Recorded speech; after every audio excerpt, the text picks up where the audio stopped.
Hello, everyone. Welcome to our pre-show for today's SY0-701 Security Plus Study Group.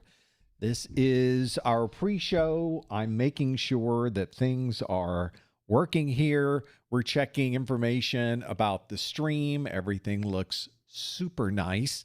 All of our cameras are up and running. We are recording. I've already recorded the podcast intro, but don't let that fool you. Clearly, I have forgotten something. Let us be clear. Now, I have a checklist. I've been at least smart enough to create a list of things that I can check every week to make sure I don't miss anything. I've gone through the list. It seems like I know what's going on. We're going to go with that. We're going to fake it till we make it, everybody. Hope everybody's doing well. Hello, chat room. Hope everybody's doing good. We've got all new Security Plus questions for you today. There's Malk. Good to see you again. I don't think I gave you a shout out in the last study group. I saw you in there, though. Thanks for being here. So nice to have you here. Hey, did you have any weather at all from that storm coming through? We've all been watching it. Looks like it missed us, but I know that some rain kind of caught the islands down there. So hope you're doing well. Hope everybody's okay. Thanks for joining in, everybody. This is our last live stream of the month. So this will be great. So Malk, I'm glad to hear there's no weather, just heat. I feel ya. We're starting to see just a slight change in Central Florida of heat, but it's still warm out there.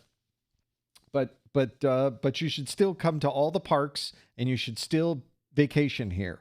We have that sort of love-hate relationship. It's now that school's in a lot of places here in the South.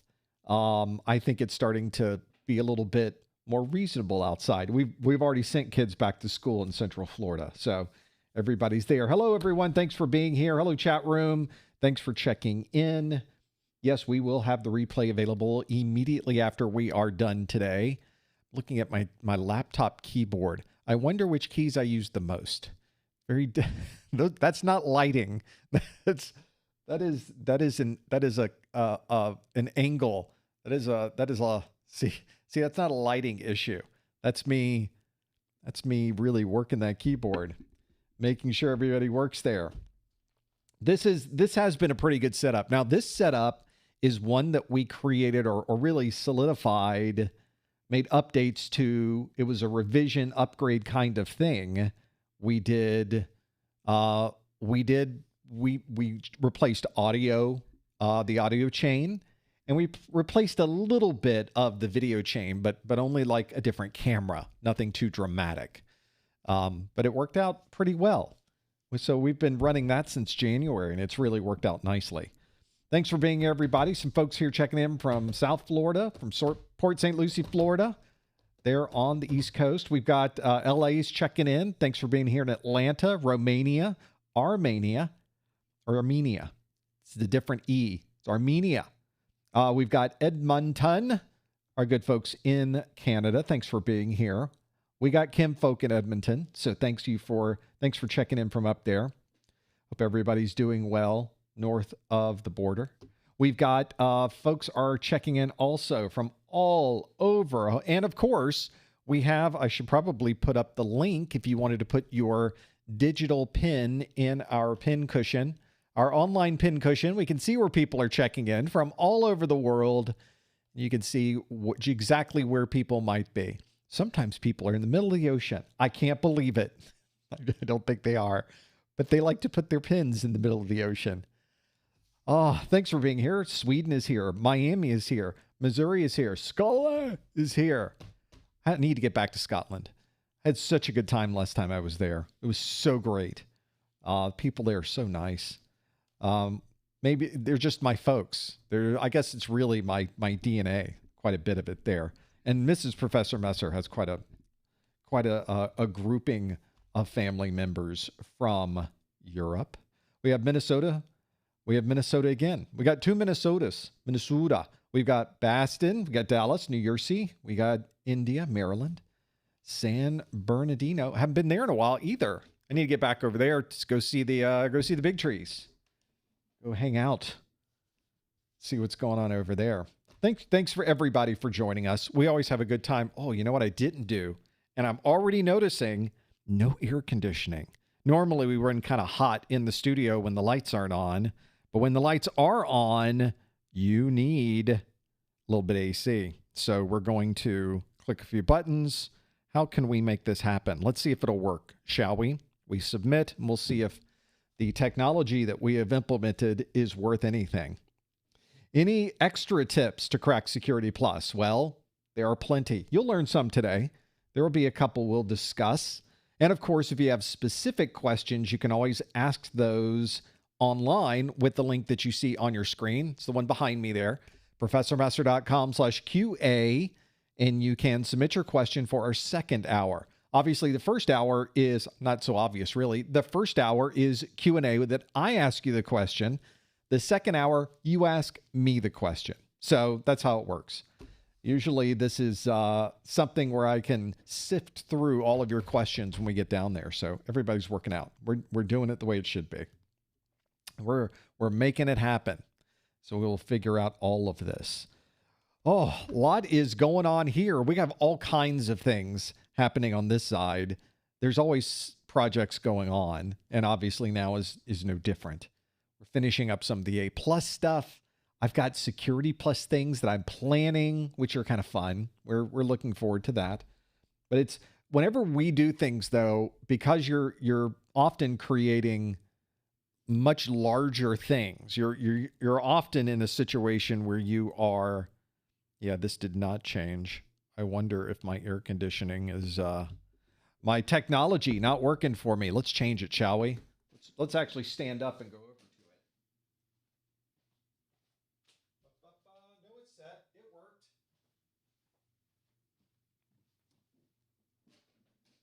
I thought I was wrong, but I was mistaken. So it worked out fine. Make that happen. Have all of those things working. QA link's not working. Got lots of folks in there. So something's working with the QA.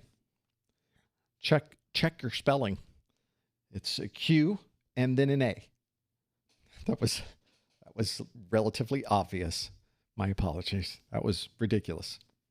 The Professor Messer is obviously the hard part. PROFESSORMESSER. There are a number of squatters out there with unusual spellings of my name. They might hook you. You don't want to get hooked on the browser, the browser camping, the fully qualified domain name. I can't buy all of them. We can't take every misspelling that I have. I have a few of them, but not all of them. When should we start renewing our cert with the renewal program? Who says you should be renewing your cert with the renewal program? There you go. We should perhaps work through different ways to renew. I do have a video on this. It's in the YouTube video description of this video, which is how to renew your A+ Network Plus Security Plus in just a few hours. And that goes through every combination of renewal options for you and gives you one specific option that allows you to do it in a few hours. So that's the fun part. We got 1 minute and 15 seconds before we get started. That happened quick. I guess I should probably do one final check. Everything looks all righty here. Does it? Does it look all righty? I think it does. We've got folks in the chat. We've got folks online. We've got folks checking in from everywhere. We've got screens are good. It's kind of bright. We could probably bring it down just a little bit. Cameras are, I think we can do a live stream. I think we're about ready. So 45 seconds, Mr. Sinatra, we'll get things started. Of course, we got lots of new questions for you today. Most of these are new questions. We will get to them in just a moment. So make yourself comfortable. Grab something that you would like to have, a little drink, a little snack, something with some chocolate in it. Maybe that's just me. And we'll go through these questions, see how well you know your Security Plus. Figure this out. This is one of the best jobs I ever had was in the cybersecurity industry. I guess technically it still is. But this is something that it's always interesting and fun. It's never a dull moment when you talk about cybersecurity. It looks like we are at the top of the hour, 12 noon. There you go. 12 noon for me. So let's find our keynote. Let's look for a green light. Green light, please. Oh, love it. Green light is there. Click, click, click, click, click. And it's time for a live stream. Let's see if I can get things ready to go. We'll get rid of that graphic. We'll get rid of this graphic. We'll bring this up and we'll do a live stream, everybody. Here we go. Hello, everyone. Welcome to the August 2025 Professor Messer SY0-701. That is our Security Plus study group. This is the study group where I ask you questions that come directly from the CompTIA exam objectives. We get to see just how well you know some of these Security Plus topics. We have a lot of information to go through today. We're so glad that you're able to join us. If you are here live, we would love for you to join along with our Q&A process by following along with the link that you see on your screen. It is professormesser.com/QA. It will take you to a front end that you may not recognize. It says Vevox on it. The Vevox is there. So that is the service that we use to do our interactive Q&A online. So I will give you questions. Everybody will vote on a question, and we'll see how well you really know your Security Plus topics. Let's start and see how well you're able to do that by using this question. Just as a reminder for the folks that have been here before, and maybe something new for the folks that haven't, our standing rule is please do not put any questions in the chat room. Please don't put any hints into the chat room. Instead, you want to follow the links on your screen, professormesser.com/QA, to submit your answers. So our first question of the day is this one, and it asks, which of the following would be most associated with DChem? That does not seem like it's the one that I wanted into this list. I'm looking at my breakdown of these things. Well, that one's right. I have a different one in my list, though. So let's do a different one. Let's get rid of what I have on the screen here, and let's do this question, which I think is a better one anyway. I think that's a repeat. Nobody likes repeats. We want one that's brand new. So here's a brand new one for you. And it says a company's CFO is responsible for all of the financial data associated with the organization. Which of the following would best describe this data role? So this is one of these questions where you need to understand the details of this particular role. Is the answer owner, custodian, processor, subject, or controller? Those are the different options. As always, of course, please, you do not want to answer this in the chat room. Instead, you want to go to the link that is on your screen. Go to professormesser.com/QA, and you can submit that question. This is the one question that you will see as a repeat. We call this our rewind question because it's a question from last month. And we get to see just how well you can remember some of those topics. All of the questions after this are brand new. So we will figure out the details of all of these in just a moment. Before we get into too much of the answers, we will come back to this question in just a moment. I want to thank everybody for being here. We do one of these study groups every month. When we are not doing a study group, we're usually creating additional content for your A+, Network Plus, Security Plus, and other certifications. If you would like to follow what we are doing, you should probably subscribe to our YouTube channel. If you're not there already, professormesser.com/YouTube. Go ahead and click that subscription link that is on your screen. You might also want to head over to professormesser.com/Twitter. You can also type in professormesser.com/X, since that's probably more accurate these days. And if you would like to get our daily pop quiz or weekly pop quiz question for Security Plus, you can find that at professormesser.com/Instagram, professormesser.com/LinkedIn, professormesser.com/Facebook. You get the idea. You type in professormesser.com/ the name of the place you would like to find us.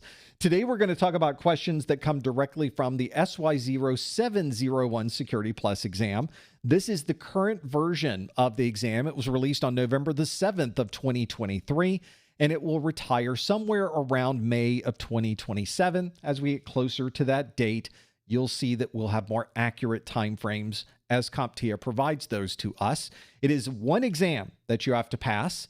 It's not an easy exam, but you only have to pass one of them. It's 90 minutes in length. You could get a maximum of 90 questions. You might get fewer than 90 questions on your exam. The score that you're shooting for is on a scale from 100 to 900, and you're hoping to get a 750. That is the score you want. The grading, how that works behind the scenes, CompTIA doesn't tell us. They're never going to tell us. So that is just something that you have to hope that you're answering the highest value questions correctly so that you're able to get enough points so that at the end of it, it shows a 750. See how easy that is? You also want to think about having multiple choice questions or performance-based questions. We will have both of those that we will go through today so that you can become accustomed to both styles of questions that are on your exam. We'll talk more about that in a moment. Also, keep in mind that we have a lot more training materials on our website. We have course notes, we have practice exams, we have downloadable audio, we have downloadable video, and there's more. You can find all of that at professormesser.com/701SB. That's for our success bundle, where we just take everything that we have about Security Plus and put it into one bundle. And there it is on our website. You can find more details of that at professormesser.com/701SB. Also let you know that if you would like a replay of this live stream, it is available immediately afterwards on YouTube.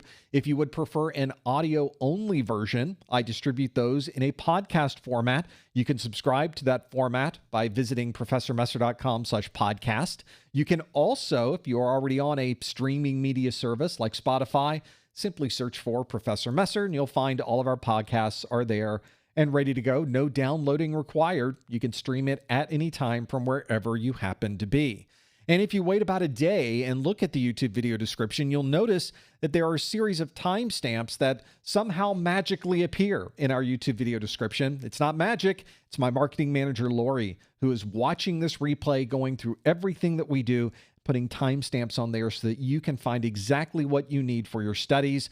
This is something where you can go back into our archives, and all of our previous study groups have these timestamps associated with them. This might be something that can help you as you're going through and making that final push to take your Security Plus certification. Don't forget that we have a 24/7 chat. It's hosted on our Discord server. When we're not here doing a live stream, we're always over on Discord. You can find it at professormesser.com/Discord or click the Discord link in the upper right of professormesser.com website. Eventually, you will need to take this Security Plus exam if you'd like to be certified, and I have discounted exam vouchers on my website.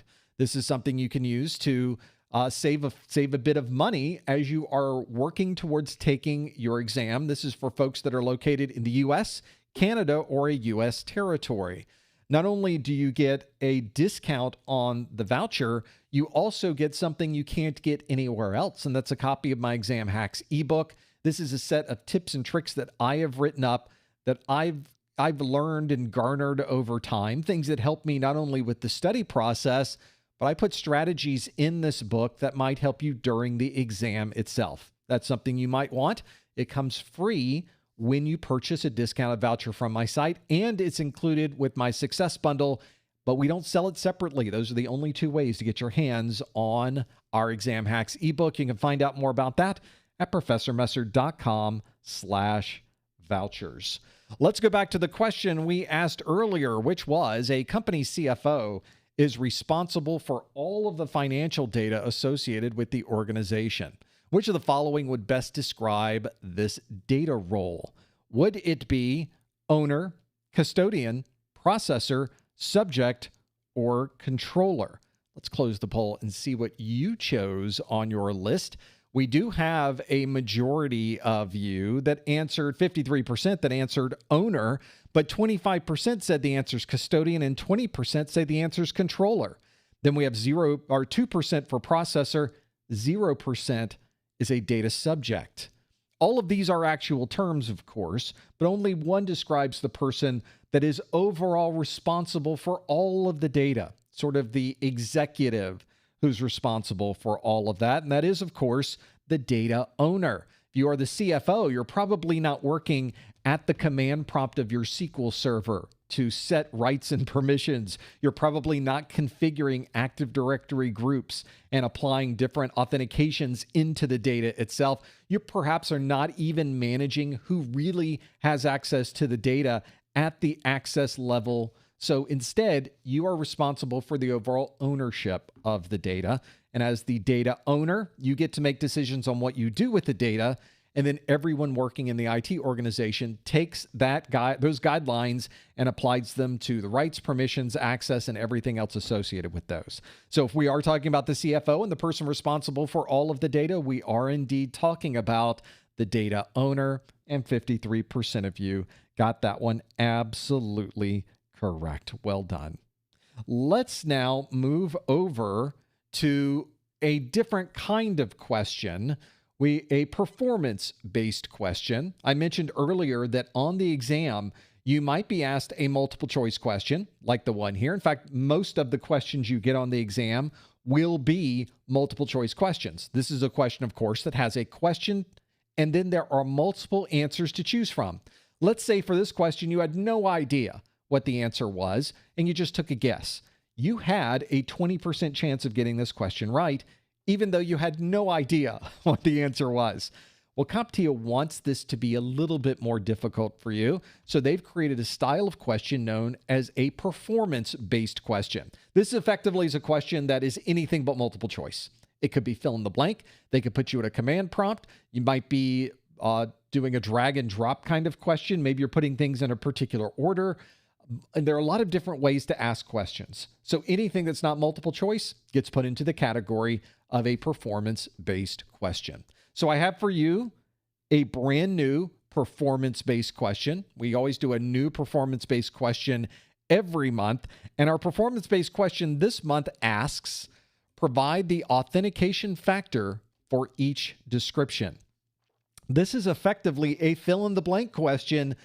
For this particular question, I am not giving you the specific authentication factor or the list of possible authentication factors. You just have to know them yourself. And no hints in the chat room, please. No answers in the chat room, please. We want to be able to step through all of these and see if we can answer what the authentication factor would be for each description. Let's step through all of them. For those listening in on the podcast side, they are: VPN authentication requires a physical code generator. What authentication factor is being used there? Here's another one. Each time a user authenticates, a code is sent via text message to the user. Not exactly the most secure way of authenticating, but it is an authentication factor, and what kind is it? The next one is a phone uses GPS coordinates to verify a user's location during login.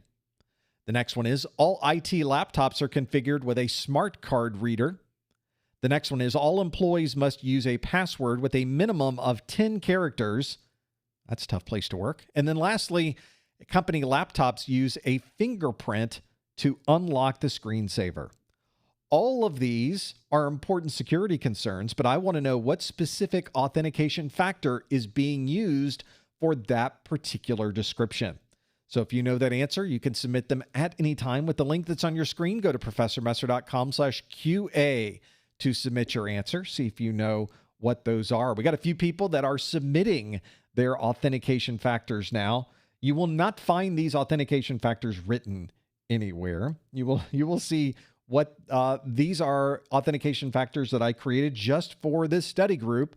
So it's not something you can easily Google, although authentication factors probably would be, but you're not Googling, are you? Of course you're not, because that would be way too easy.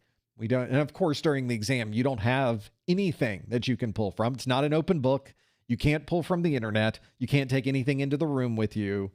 These are difficult exams. You'll have to be sure you know what the answers are and you understand what these topics are, because you might get a question like this on your exam. Now, to be fair, just so everyone is aware of this, I recognize that on the Security Plus exam, CompTIA has not provided a fill-in-the-blank performance-based question before. Whew, okay, so the pressure's a little bit off. I made this one a little bit harder than it needed to be, but that's okay. A little bit harder is better. If we get questions wrong now, that preps us for the actual exam. So I'm not too concerned about getting questions wrong. We should be in some way striving to get questions wrong in this particular event so that we can learn something and take that with us into the exam. But this is not a style of question you would usually get. What they would probably do was put a number of authentication factors on the screen, and then you would have to apply them into this list, and you probably use them more than once. That's probably the most common way that I would see this style of question being used.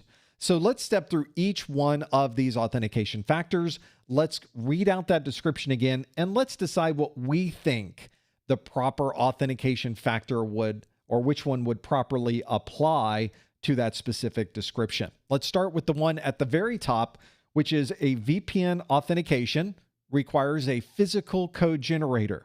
This, of course, is describing a login process. You're connecting to the VPN. Very often, you would require it to log in with a username, with a password, and then it probably is prompting you for a physical code generator. I don't have my physical code generator on my desk right now, but it's a physical device with a little LCD display on it usually that gives you a number that rotates and changes every so often.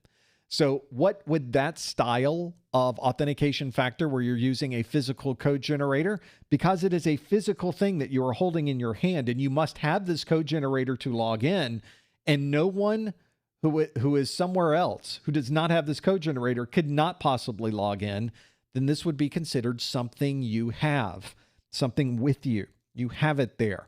So you now know how to log in because you have this physical code generator. That's exactly what we would be using there. Something you have is what we would be evaluating with that physical code generator. Next on the list is each time a user authenticates, a code is sent via text message to the user. You've probably gotten these before. You probably would not want to use these in a corporate environment. And in fact, you really don't even want to use them online, really, certainly. It's just way too easy to spoof a phone number or have a phone number redirected so that somebody can receive your text messages, but you'll still see people using this. And for low priority authentications, it's probably okay to use, but hopefully they're planning to phase this out. Because you have to have your phone with you to be able to receive these text messages, although technically that's not correct either, because if you're familiar with on the Mac OS side, you know that you get these text messages on your Mac OS desktop, you get them on your iPad, you get them on your phone. The entire ecosystem is all connected together. But in this case, it would be something we have. We would have our laptop with us, we would have our iPad with us, or most likely, the thing we're shooting for here, we would have our phone with us because we received a text message. So already something we have is the first two on this list because we had something with us. Next one is a phone uses GPS coordinates to verify a user's location during login. Something you probably don't see happening, but I'll bet there are authentication processes that you might be using today that are looking at your location in some way, and GPS is a very common way to do that. Since we're looking at a location, this authentication factor would be somewhere you are. So we're able to see, are you logging in from home? Are you logging in from somewhere within a certain radius from the corporate website or from where you happen to work? Are you logging in from a different country? We might want to allow or not allow that based on some type of security verification. So there are important things that this can provide us, and that's why somewhere you are can be a very valuable authentication factor. Next on this list is all IT laptops are configured with a smart card reader. You might have even seen these in laptops. Usually you would have to buy the laptop specially made with this, where if you have an ID badge that you normally wear, you can take that ID badge out, slide it into your laptop, and it authenticates you because obviously you would be the only one to have your ID card. That is another of something you have. That ID card is hopefully the only person who has that ID card is you. And that's why it becomes such a useful authentication factor. Next on this list is all employees must use a password with a minimum of 10 characters. I know we're slowly moving to a passwordless type environment, but we still have a lot of environments where we need to use passwords. The password obviously is not something we have. You can't see a password. You can't hold a password in your hand. Not easily anyway, other than you use your yellow sticky, I guess. You could hold it in your hand, but that's not where a password goes, and I would not recommend putting your password on a yellow sticky. Since this is something that you know, that it would go into that category. So this would be only way you would know the password is to somehow get into your brain. If we could somehow extract the information from your brain, we go through and pull all of the data out into some type of form. Maybe that's coming someday. And if someone was able to do that, they would see what we know, which would be our 10-digit password. To be fair, these days, if you have a password wallet, you encrypt all of your passwords into a central password manager, you probably don't even know it. It would need to be something you have. So we have kind of a mix there. I would probably accept both of those because in my world, I don't know my 10-character passwords. I picked a 10-character password automatically with my password vault. It stored it into my vault. Every site has a different password. So that's one of those scenarios where it could go either way. And so I'll give you credit either way, whichever one you think you would be. But I think you knew I was kind of leaning towards something you know in that one rather than something you have. And of course, as the point that the chat room has already made, to get into your digital wallet, to get into that password manager, you have to provide authentication. And usually that also would be something you know. So pretty important to field the category there. And last one, company laptops use a fingerprint to unlock the screensaver. I used to have a laptop like this in my corporate environment where every time you wanted to unlock the screen, there was a fingerprint reader right on the top of the laptop, just a tiny little thing. You almost don't even see it. And you slide your finger across and you can unlock and be able to get into that. You don't even have to go through the process of going through understanding what you would need to do to type in a password. You don't have to do any of the authentication. All you do is just slide your finger. These days, we're also doing a lot more facial recognition. So these days, you don't even need a fingerprint reader. You can have simply read your face. That obviously would be something you are. Something you are is what you would be shooting for. So make sure you are familiar with what those different options are. Those are the authentication factors for our performance-based question. They are VPN authentication requires a physical code generator. That is something you have. Each time a user authenticates, a code is sent via text message to the user. Also something you have. A phone uses GPS coordinates to verify user's location during login. That is somewhere you are. All IT laptops are configured with a smart card reader. That is something you have. All employees must use a password with a minimum of 10 characters. That is something you know. And all company laptops using a fingerprint to unlock the screensaver. That's something that you are. That is our performance-based question of the month. A fill-in-the-blank question, an odd option for fill-in-the-blank questions. So hopefully that gives you, why does that say something you are, though? Some fingerprint, yes, something you are. So that's where you would find those. If you're ever in a place where you are trying to determine what the best authentication factor might be, the best one is the one that adds on multiple factors. The more authentication factors you have, ideally, the more secure this would be. But it's always the implementation that is the key. We can set up all of this cryptography. We can create the strongest security in the world. But if it's not implemented properly, then we have a problem. A good example of implementation issues comes up with text messages being sent out as authentication factors. Probably not a good idea, and I don't recommend you do that. Now that we've done our performance-based question, let's shift gears back to our multiple choice questions. And our next multiple choice question is this one. This is one asks, a technician has proof that an email was written by the CFO and that none of the information in the message has been modified by a third party. Which of the following would best describe this proof? Would that be SHA-256 hash, AAA, digital signature, implicit trust, or symmetric encryption? We need to figure out what those different options are so that we can answer this question. The question again asks, a technician has proof that an email was written by the CFO and that none of the information in the message has been modified by a third party. Which of the following would best describe this proof? Is it a SHA-256 hash, AAA, digital signature, implicit trust, or symmetric encryption? If you think you know the answer, follow the link on your screen. Go to professormesser.com/QA and lock in your answer. This is one where we really do have to read through all of these answers to determine what the best description would be of this particular scenario.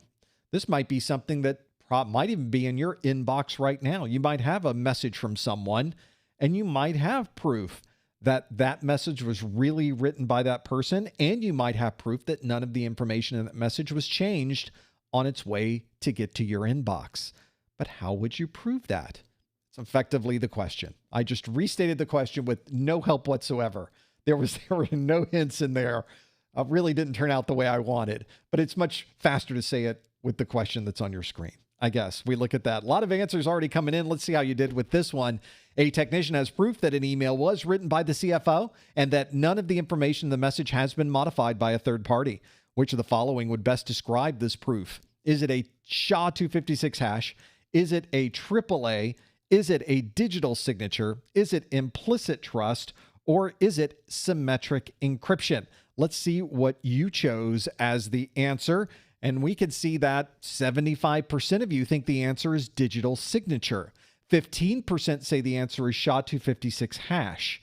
We also have 5% that say the answer is AAA. 3% say the answer is symmetric encryption. And 2% say the answer is implicit trust. Well, 75% is a pretty strong number, and indeed that is the correct number. Digital signature was the term that we were looking for here. Where this proof is, what we are trying to prove with this signature is something called non-repudiation.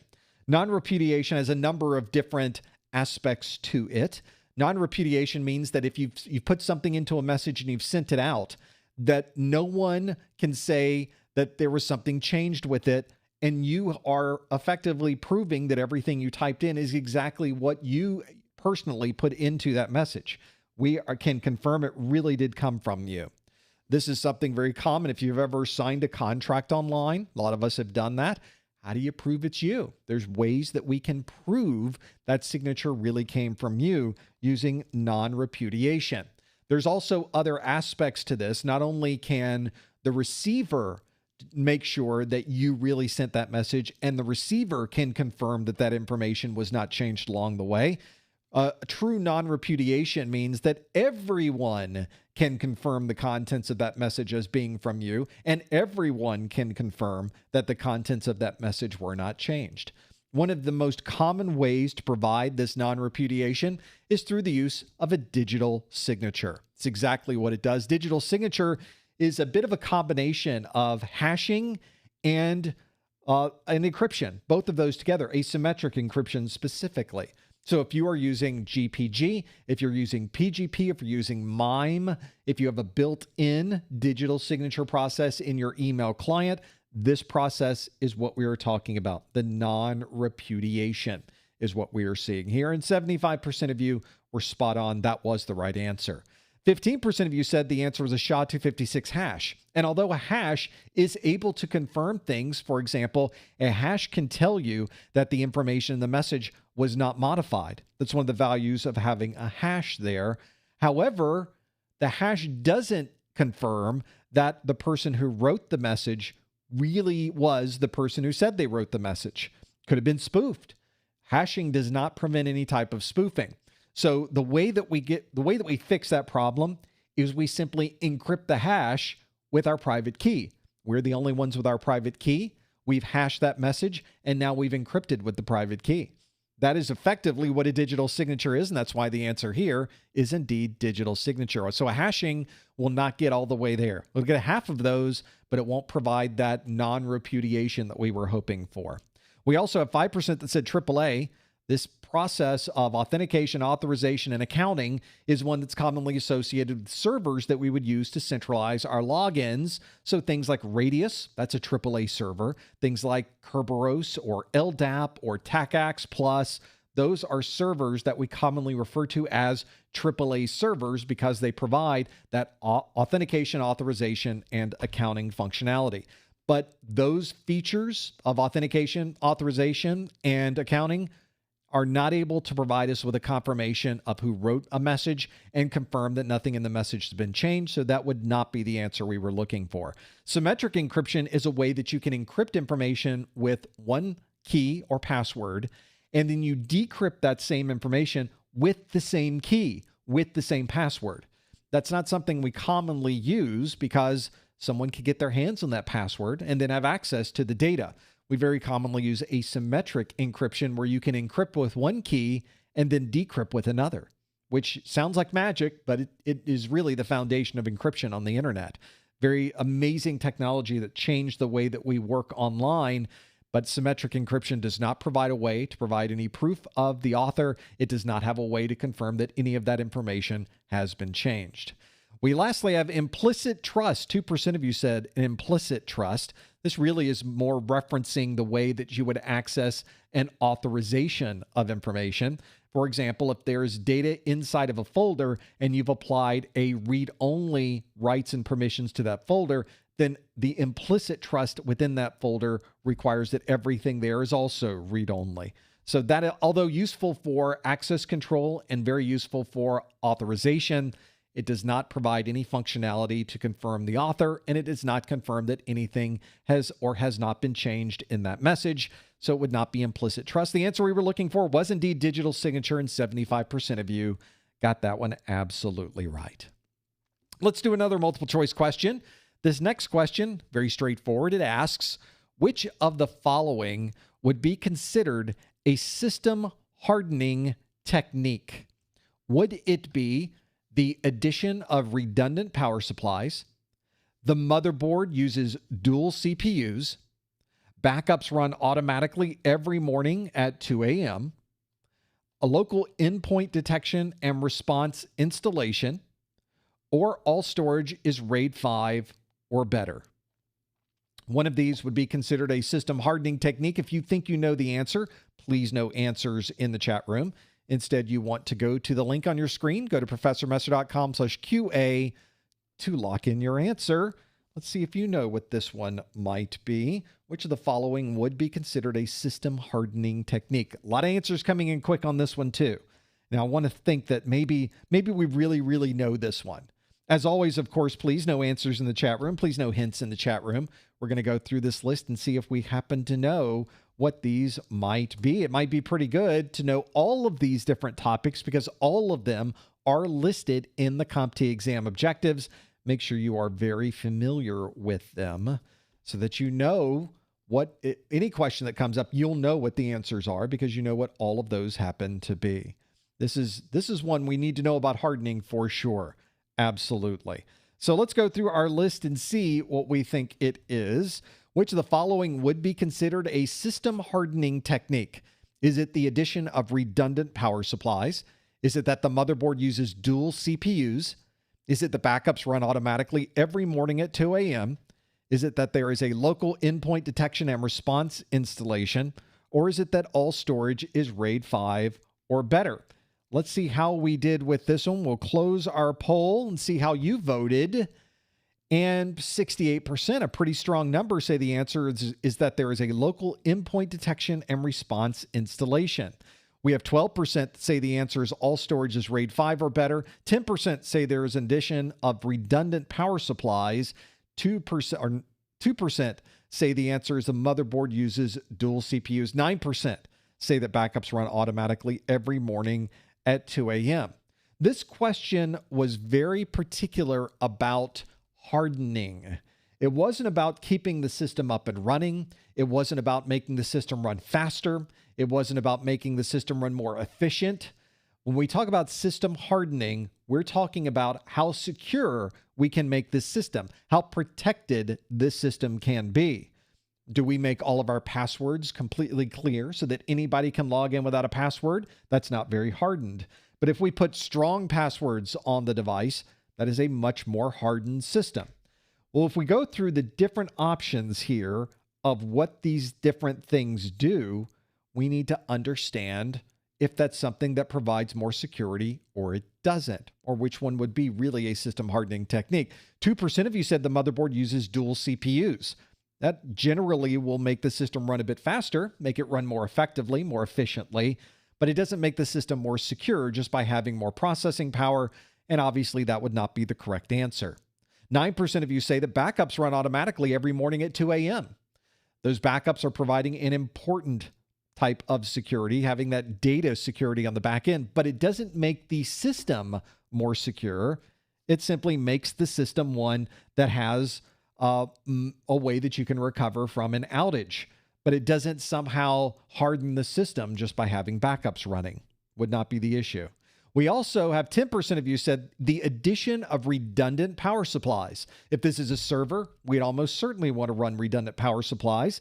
That way, if one power supply was to fail, we would have another power supply able to pick up that load and keep the system up and running. Although that provides uptime and availability, it does not provide us with any type of security hardening. That would not be the right answer either.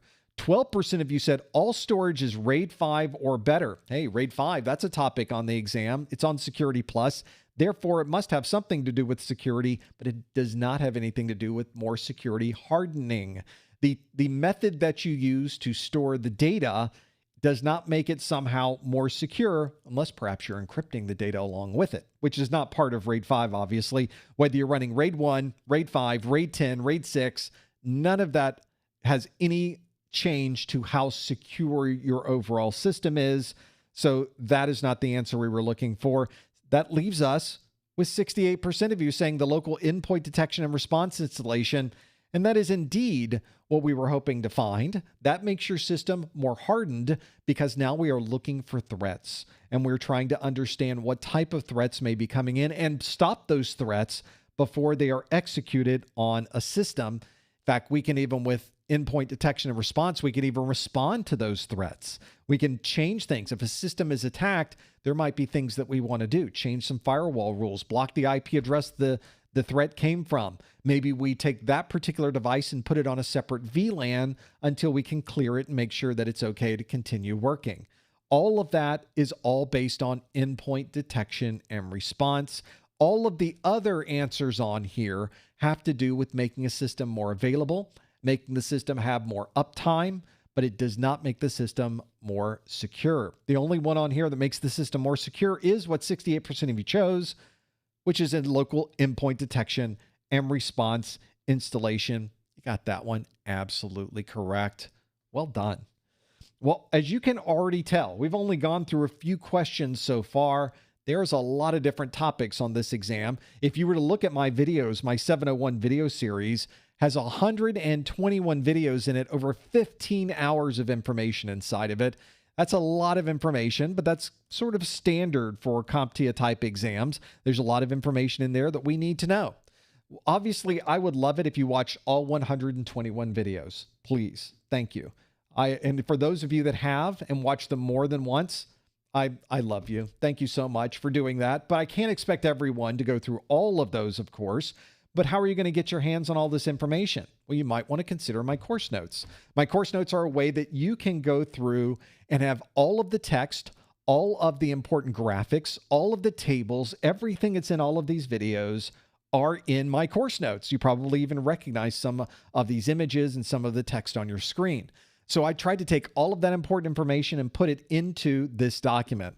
Now, this obviously does not replace watching the videos. It doesn't replace you going through your normal books and labs and Q&A, but it is a way that you can have all of this important information from every single video in one single consolidated form. We not only have it in that digital PDF form that you just saw, we have the same course notes in a physical paperback book that I can provide to you. You can see it's perfect bound, just like a paperback book would be. And this is one that we print on demand and ship out to you. If you decide to get the physical version, you will also get access to the digital PDF at no additional charge. So you're able to download the PDF immediately while you're waiting for the physical edition to be delivered to you. You can find out more about this and all of our study materials on our website. Go to professormesser.com/701CN. That is where you can find a list of all of those important study materials. Let's do another question. Since we are on this list of questions, this next one is this one. It asks, a company is deploying a firewall with a separate data, control, and management plane. Which of the following would best describe this deployment? Would it be VLAN, SD-WAN, IPsec, EFS, SDN?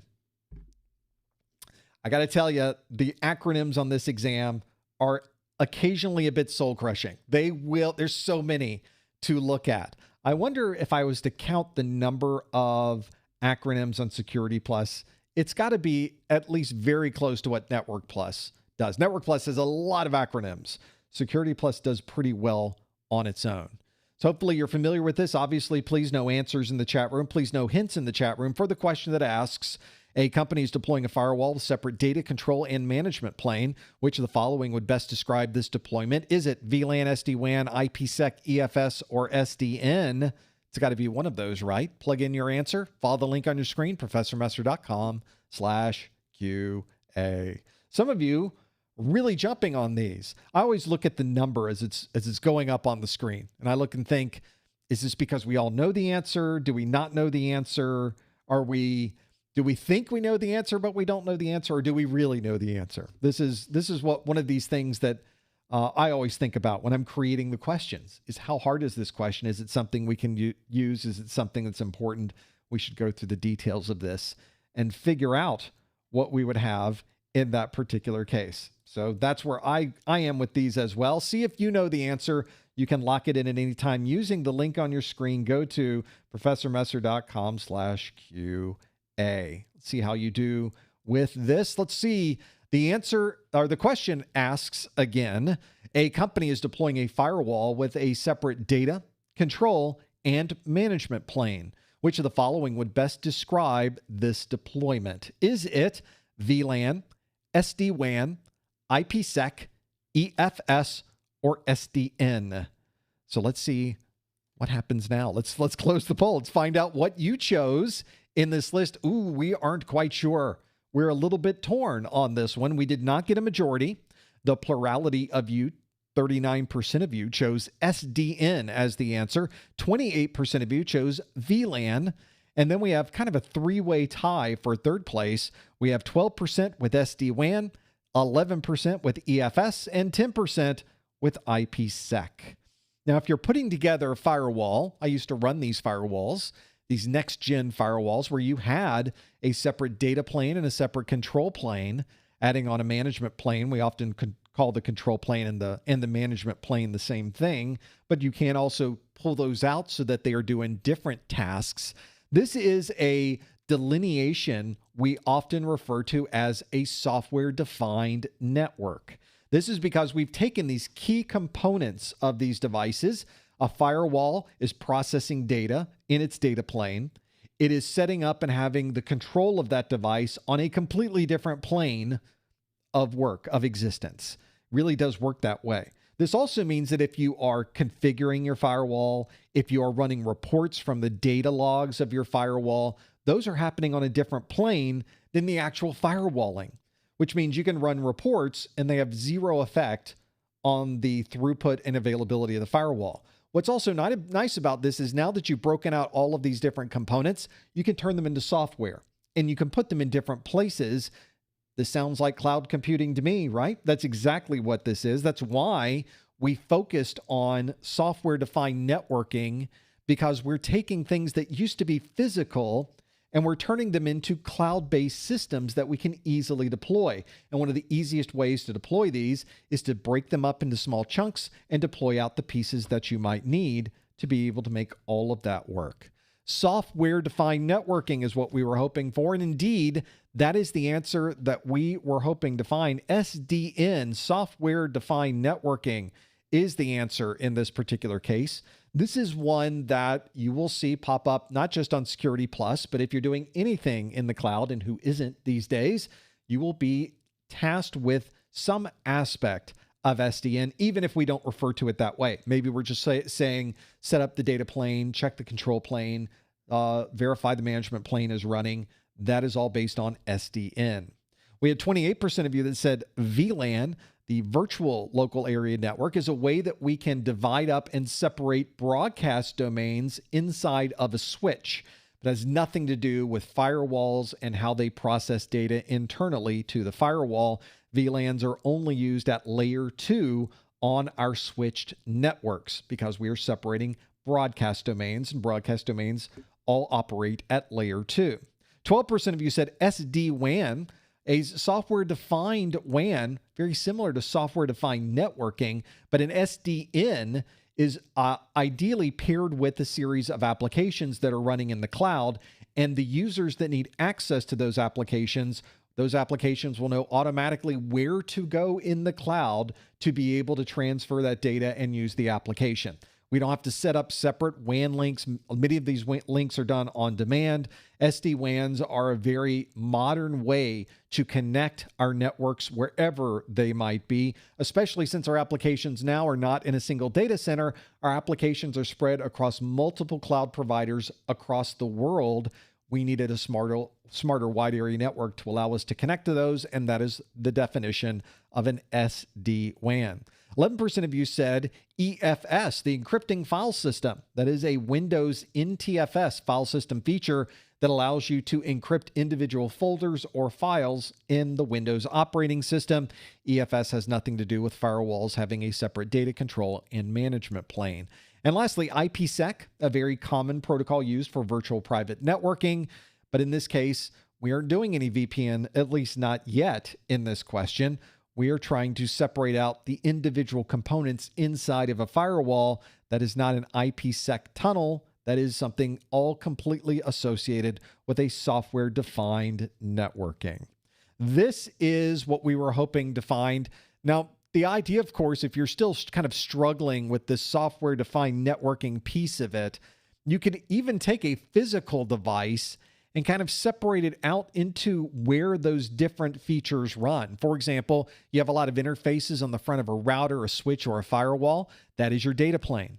The thing that is doing all of the work for that data plane, keeping your routing tables, keeping your switching tables, keeping anything associated with those, that would be your control plane. And of course, when you need to SSH or use a browser to manage this device, that all happens on the management plane. So all we did was separate out all those different pieces, turn them into software, and now they can run in the cloud.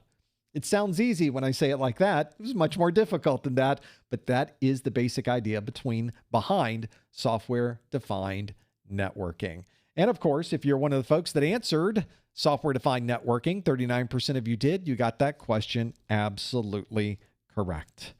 We got time for another question, probably a couple more. Let's see how we do with this next question. It asks, a user in the facilities department has created a spreadsheet and assigned read-only rights to other individuals in the company. Which of the following would best describe this access control type?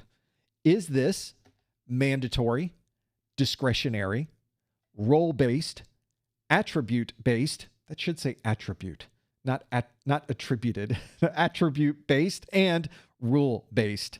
Those are the different control types. Let's go through the question again. It asks, a user in the facilities department has created a spreadsheet and assigned read-only rights to other individuals in the company. Which of the following would best describe this access control type? Is it mandatory, discretionary, role-based, attribute-based, or rule-based? If you think you know the answer, follow the link on your screen.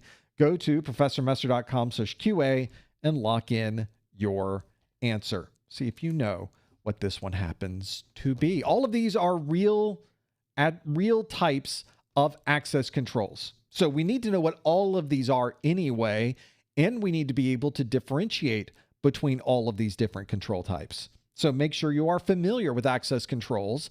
You might be asked a different style or different type than what we're asking here. Make sure you are familiar with it. I think if anybody is ever in a situation where they're trying to figure out how to set up access control in your environment, you need to understand these different types, and perhaps more importantly, what are the advantages and disadvantages of each one of these control types. Make sure you're familiar with that too. I know it's a lot of work, isn't it? There's a lot there to pour through.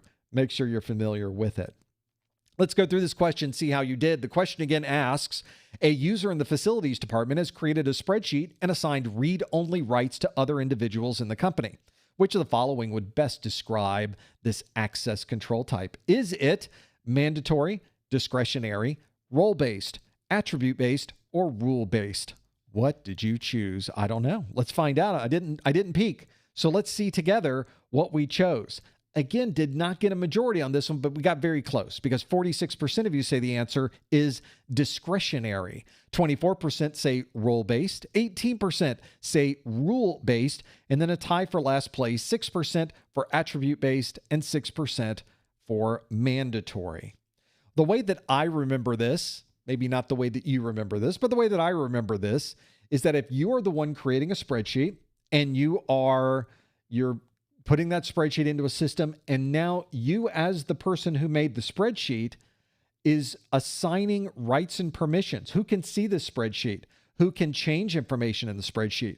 Who can read only the spreadsheet? If you're the one making that decision, then you have complete discretion over who has access to this particular device or this particular file or this particular data. You have the discretion to be able to make that determination. Generally speaking, we don't want to give users that level of discretion because they will accidentally just make it wide open. And then anybody in the company can read it. And you see stories all the time where someone has come across in a public folder on the network a database or spreadsheet that has all of the financial information for the company. So that is why you do not want to implement in many environments a discretionary access control. You don't want to give the user access to change rights and permissions. You would probably use something that was more role-based in your environment. Most environments use a role-based access control where you would assign a group to an individual. That group has been assigned rights and permissions, and that's how you know what type of rights and permissions you get. You effectively take that out of the hands of the users. And that's not saying that IT is going to be perfect with their access controls, but they'll probably have a different and perhaps a more refined view of how to implement those controls than someone who is in the user community, who perhaps may not even understand that they are opening this up for everyone to view it. We're effectively protecting the users from themselves in that particular scenario. That is the definition of a discretionary access control. That is exactly the answer we were looking for. We came pretty close to half on that one. 46% of you got that one absolutely right. And we've already talked about a role-based access control where you might decide how you assign rights and permissions based on the role of the user. What department do they work in? What level of management are they at? You might get different rights and permissions based on a different combination of those things. We have other rights and permissions, access controls in here, things like mandatory access control, where you are assigning a particular type of control to or particular type of data to a system. You would label it with something top secret. It is private. It is priority data, whatever that is. And then if you have access to read top secret data, you would then have access to that. You also have rule-based, you have attribute-based. There are other ways to combine these different categories together to create something that's even more complex to set up. This might be very important if you have sensitive data. Make sure you're familiar with all of these access control types and any others that might be in that list as well. They are all contained within your CompTIA exam objectives. Make sure if you don't have that official objective list that you get your hands on that. It's over on the CompTIA website. We'll look at that in the after show as well, just so you can have that access to that, understand the details of it. That was the answer we were looking for. We have our discretionary access control where the users themselves are the ones that decided how to provide rights and permissions to this data. So hopefully that's something you're familiar with. If you're watching this video for continuing education unit credit, which means that you've already got one of these certificates and you would like to renew your certification through the use of accumulating CEUs, I would like to send you an email that has been digitally signed by me and certifies that you are here for a 1 hour of a webinar category CEU. The way that you would do this is you go to the top or the bottom of the Professor Messer website. You click the Contact Us link. In the Contact Us link, put your name, your email address. In the subject line, please put August 2025 Security Plus. And in the body of the message on a line by itself, put the super secret code word of the month, which is discretionary mandatory. The two super secret code words this month, discretionary mandatory, is what we are looking for. Again, if you would like to receive an email from me certifying that you are here for 1 hour of a webinar category CEU, please go to the top or the bottom of the Professor Messer website. Click the Contact Us link. In that Contact Us link, please put your name, your email address. Please put in the subject line August 2025 Security Plus. And in the body of the message on a line by itself, put the super secret code words of the month, discretionary, mandatory. Your passwords are discretionary, mandatory. To Betty White, what do you say? So those are, this particular question especially, are these access controls that you need to be familiar with. Again, always go to the objectives if you have any questions about those. Let's do another question. On this list is this question that asks, a security analyst is following a predefined set of steps to address a virus infection on a laptop. Which of the following would best describe this process? Would it be change management, SIM, service level agreements, SDLC, or playbook? It's a lot to choose from here. All of these, of course, are from the exam objectives, but only one is the right answer. The question again asks, a security analyst is following a predefined set of steps to address a virus infection on a laptop. Which of the following would best describe this process? Is it change management, SIM, service level agreements, SDLC, or playbook? If you think you know the answer, please no answers in the chat room. Instead, you want to go to professormesser.com/QA to lock in your answer. See if you really know what this one happens to be. This might be a good one to step through. A lot of people locked in pretty quick on this one. I think we might be bouncing back on this question with a big win. Well, I think many of you might know this one. You might be familiar, but all of these are things we should know, of course. All of these are listed in the exam objective. So if you think you got it right, but there are other things listed on this page that maybe you feel that you're not very strong on, make a note of that. Go back and look those up. It might be something you might want to check into at some other time, just so you're familiar with that particular topic. Next, let's go through this question. Again, it asks, a security analyst is following a predefined set of steps to address a virus infection on a laptop. Which of the following would best describe this process? Would it be change management, SIM, service level agreements, SDLC, or playbook? What did you choose? Let's find out. 78% of you say the answer is playbook. We also have 13%, the only other double digit that said it's SIM. And then we're single digits, 5% for the software development lifecycle, 3% for change management, 1% for service level agreements.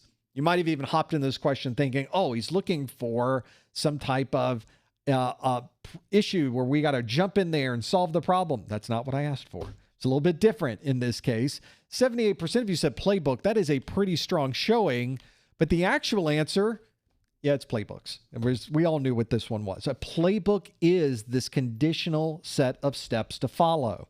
This is really something that we've been doing for a very long time in IT, but only in recent years have we really put a definition on it. I really think it's the introduction of cloud computing that really drove us to qualify and quantify how we go through this process.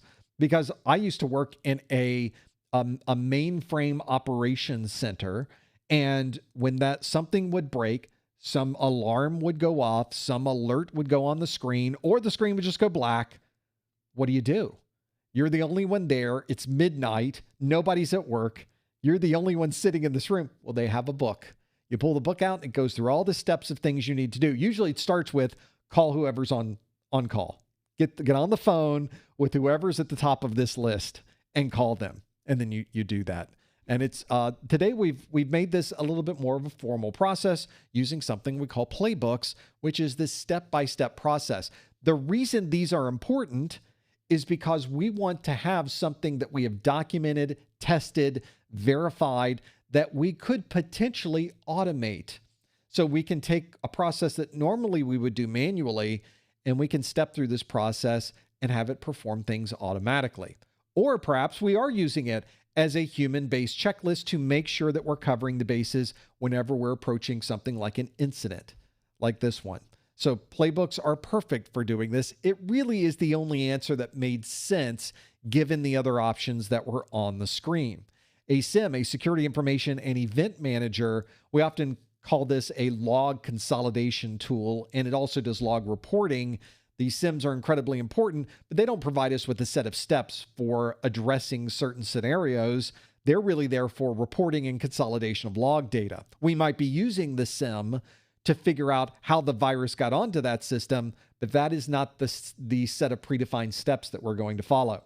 Next on our list is SDLC, the software life cycle. This is if you're doing any software development, there is a software development life cycle associated with this. There's a lot of different ways to build software.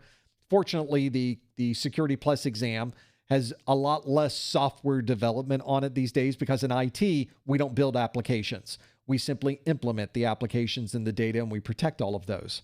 So software development lifecycle is great if you want to build software, but it doesn't help you with a predefined set of steps to address a virus infection.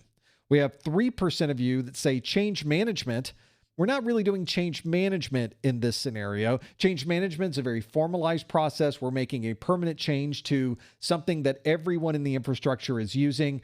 We generally don't apply urgent individual device laptop changes as part of change management. Imagine having to go to change management every time you wanted to change the background on your laptop. And so that is a part where change management has its important part, has a critical part in your organization, but has nothing to do with a predefined set of steps to address a virus infection. That would be more of an incident that we are responding to. So incident response is a big one. You'll notice I did not include incident response as one of the answers here, however. So we had to pick what would best describe based on what was here. And then 1% said service level agreements. Service level agreements are usually a contractual agreement that we've created with a third party, especially a third party that's providing us with services. For example, you probably are connected to an internet service provider. That internet service provider says, we will provide you with uptime and availability of your internet link 99.999% of the time. But if they don't provide that level of uptime and availability over a certain time frame, there might be part of that service level agreement that says, we get a discount next month, or we don't have to pay for our internet this month, or maybe we get some money back. There are a lot of things we can do along those ways. So I think that service level agreements have their place, but they are not a predefined set of steps to address virus infections on a laptop. The only answer that makes any sense here is indeed the playbook. 78% of you got that one absolutely correct. That is the answer we were looking for. And if you answered playbook, got that one absolutely correct. Well done. One of the things you probably noticed is there is a style of questions that CompTIA likes to ask on their exam. They tend to have a certain cadence, a certain style, a certain tone to the questions they ask. And I think it's also important if you're studying for the SY0-701 exam that you test yourself with topics and questions that apply to the most current set of exam objectives. One of the things I found when I went out to the internet, even in the most recent set of third-party practice exams that I could find, many of them were well out of scope to the current Security Plus exam. I don't know why third parties are asking you about things that will never appear on your exam. It seems to be a waste of time and a waste of efficiency. Why not have a set of questions that have been every single question and every single answer has been verified to apply to the most current set of exam objectives? All of practice questions have been written in the same style and the same tone as a CompTIA exam. And it perhaps even gives you questions that are these days written well, which are sometimes difficult to find. Well, I have the answer for you. It is my set of practice exams that we created because of the problems that I saw. And we have our practice exams for the SY0-701 is a book, 381 pages of practice exams. These are 3 separate 90-question practice exams that not only have multiple choice questions in them, also has performance-based questions. Those are important as well. Hopefully that can give you a perspective of that. I think if you're someone going through questions in the practice exams, maybe we should try one. So I have on my screen a list, a practice exam that comes right from the book. This is on page, well, you can't see because my head's in the way. Page 18. This is practice exam A. This is question A51. And again, please no answers in the chat room. Please no hints in the chat room. The question asks, a company has placed a SCADA system on a segmented network with limited access from the rest of the corporate network. Which of the following would describe this process? Is it load balancing, least privilege, data retention, or hardening? It's got to be one of those, right? And if we start going through this list, we can even, because this is a PDF, we can start annotating it. If I had a stylus, I could write on the screen itself. You are not restricted by doing anything in this PDF, which is kind of nice. Now, the answer, if you just want to know if it's A, B, C, or D, you can find on page 33. We call that our quick answer. But we have written a more detailed answer, and I think that's what we want to look at to determine what this is. It's on page 89. As I already mentioned, we are on page 18. Well, if you're working in a PDF, you would have to scroll to get to that particular answer. No one wants to do that. So I've already built into this book hyperlinks so that we can click on the word "the details," takes us to page 89. Boom, just like that. So it jumped ahead. In fact, if I scroll down here at the bottom, you'll see there's 89 right there at the bottom. That's page 89. So it gives us the question again, and it tells us the answer is D, hardening. You should have gotten this one correct. There was a reason I picked this particular question. And it explains why that's the right answer. I think that's kind of common to see in a lot of practice exams. My problem, though, is when I take one of these practice exams, I get a lot of questions wrong. And whenever you get a question wrong, we often look at a wrong question as a negative thing. Oh no, when you're studying for an industry certification exam, a wrong question is an opportunity. It's an opportunity to learn. So what I've done in this book is that not only is every right answer documented as to why it is right, every wrong answer is documented to why it is wrong. And indeed, on your exam, you might get a question about load balancing. You might get one about least privilege. You might get one about data retention. The wrong answers often give you reinforcement to topics that you might find on the actual exam as well. So a single question like this might really sort of be 4 questions in one. And I always tell people, even if you get it right, go ahead and read through the incorrect answers just to verify in your mind that you really did understand why the wrong answers were wrong. Now, what if after reading this question about SCADA and segmented networks, and you're wondering, what is all that? I don't know what you're talking about. Well, at the very bottom, I give you a link back to the video that describes the information that was contained within this question. So you can click either on the QR code, you can click on the link that I've created, the hyperlink that's on the screen, and you can look at the video so that you can then come back to the question and maybe answer this in a different way. And once we're done with this, of course, I can click the back button that's in my PDF reader. You might not even realize your PDF reader has a back button, but it does. And if we click the back button, we're back to where we started. And now I can go page 18, and now I can go to the next question that is in our list. That is my practice exams book. This might be something that helps you with your studies, something that you might want to think about when you are working through that last final phase of understanding what you need to know for your exam. It's a great checklist and test to see if you really learned everything you needed. And of course, we have both the physical edition and the digital PDF edition. And of course, if you have the physical edition, you get access to the digital PDF for free immediately after your purchase. All available on my website. Go to professormesser.com/securitype for more information. Now, we do mention, and we mentioned many times in this study group, that everything we've talked about today is from the actual official CompTIA exam objectives. These were much easier to find earlier, but they're on the website still. In fact, I might be able to find it on the CompTIA website. CompTIA recently revamped their website. In fact, if you go to CompTIA.org, it looks very different these days if you're familiar with the other way. We're going to click the link at the top for certifications. Let's go down to Security Plus. I'm going to show you where the new objectives are. Click on the Learn More on Security Plus. It gives you an overview of the exam objectives. But notice on my screen, when I scrolled through this, we have Security Plus. It gave me a summary of the objectives. I want the details, though. You'll notice on the screen, there's sort of a box in the middle.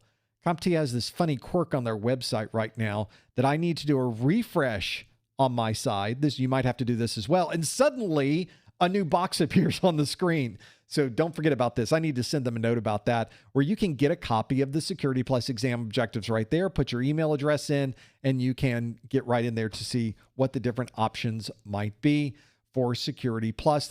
You'll have a link where you can download the exam objectives and some practice questions right there from the CompTIA website, all available for you. And once you have those objectives, they are remarkable and their depth. This is a copy of the exam objectives that I downloaded this week. So I have the latest version here. I know because it's got the new logo at the top, all brand new.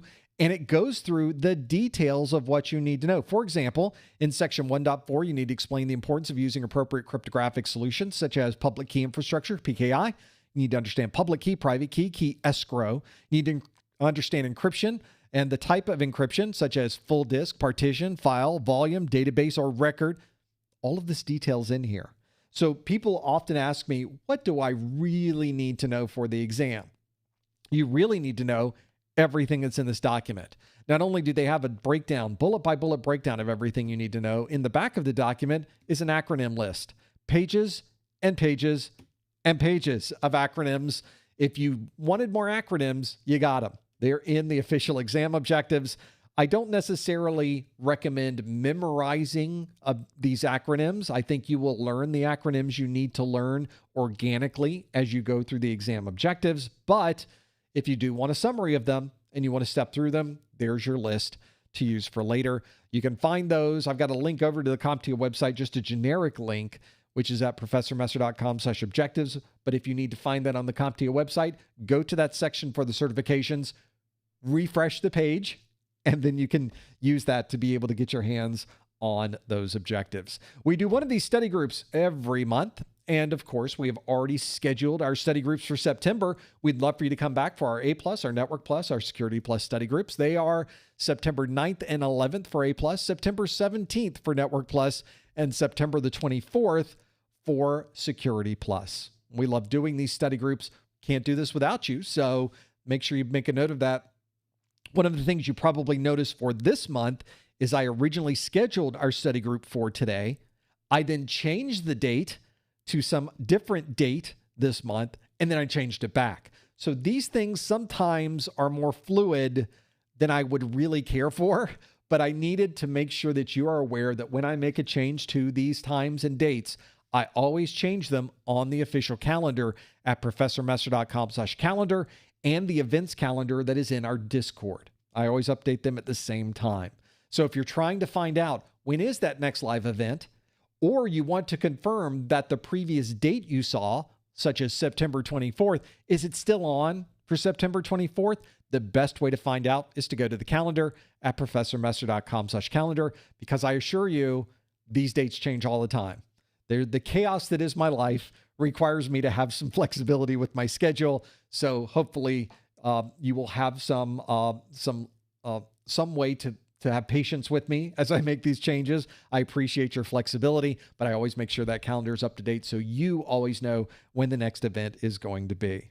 Well, our first hour of the study group is over, but we're not even close to being done yet. Now that I've asked all my questions, it's time for you to ask your questions. You can submit those questions at any time from the same link that we've used this entire time, professormesser.com/QA, and you could submit questions that I will address in the after show. Don't forget that we are on your favorite social media site. Simply search for professormesser.com/ the name of that site, /X, /LinkedIn, /Facebook, /Discord, /YouTube.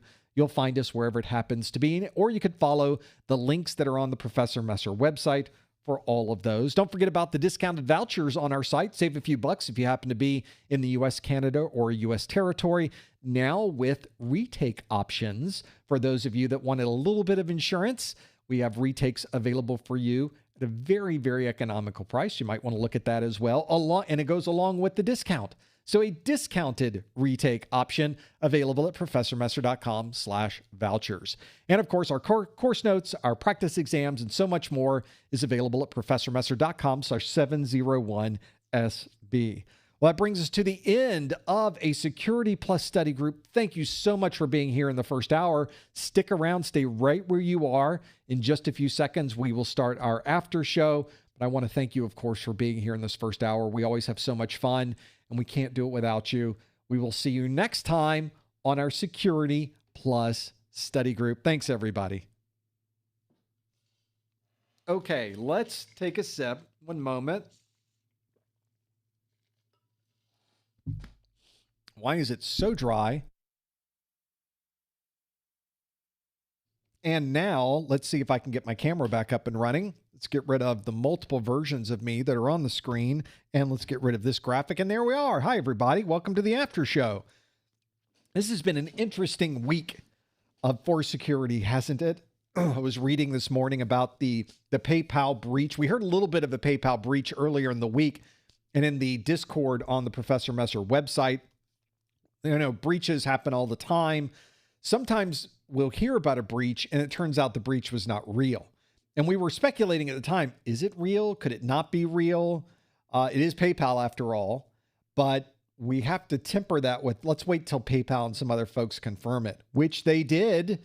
And millions of accounts are now have been accessed, and hopefully PayPal has worked to close those up. If you do not have some type of multi-factor authentication or some type of additional security that you can associate with your online accounts, now would be the time that you should think about implementing that.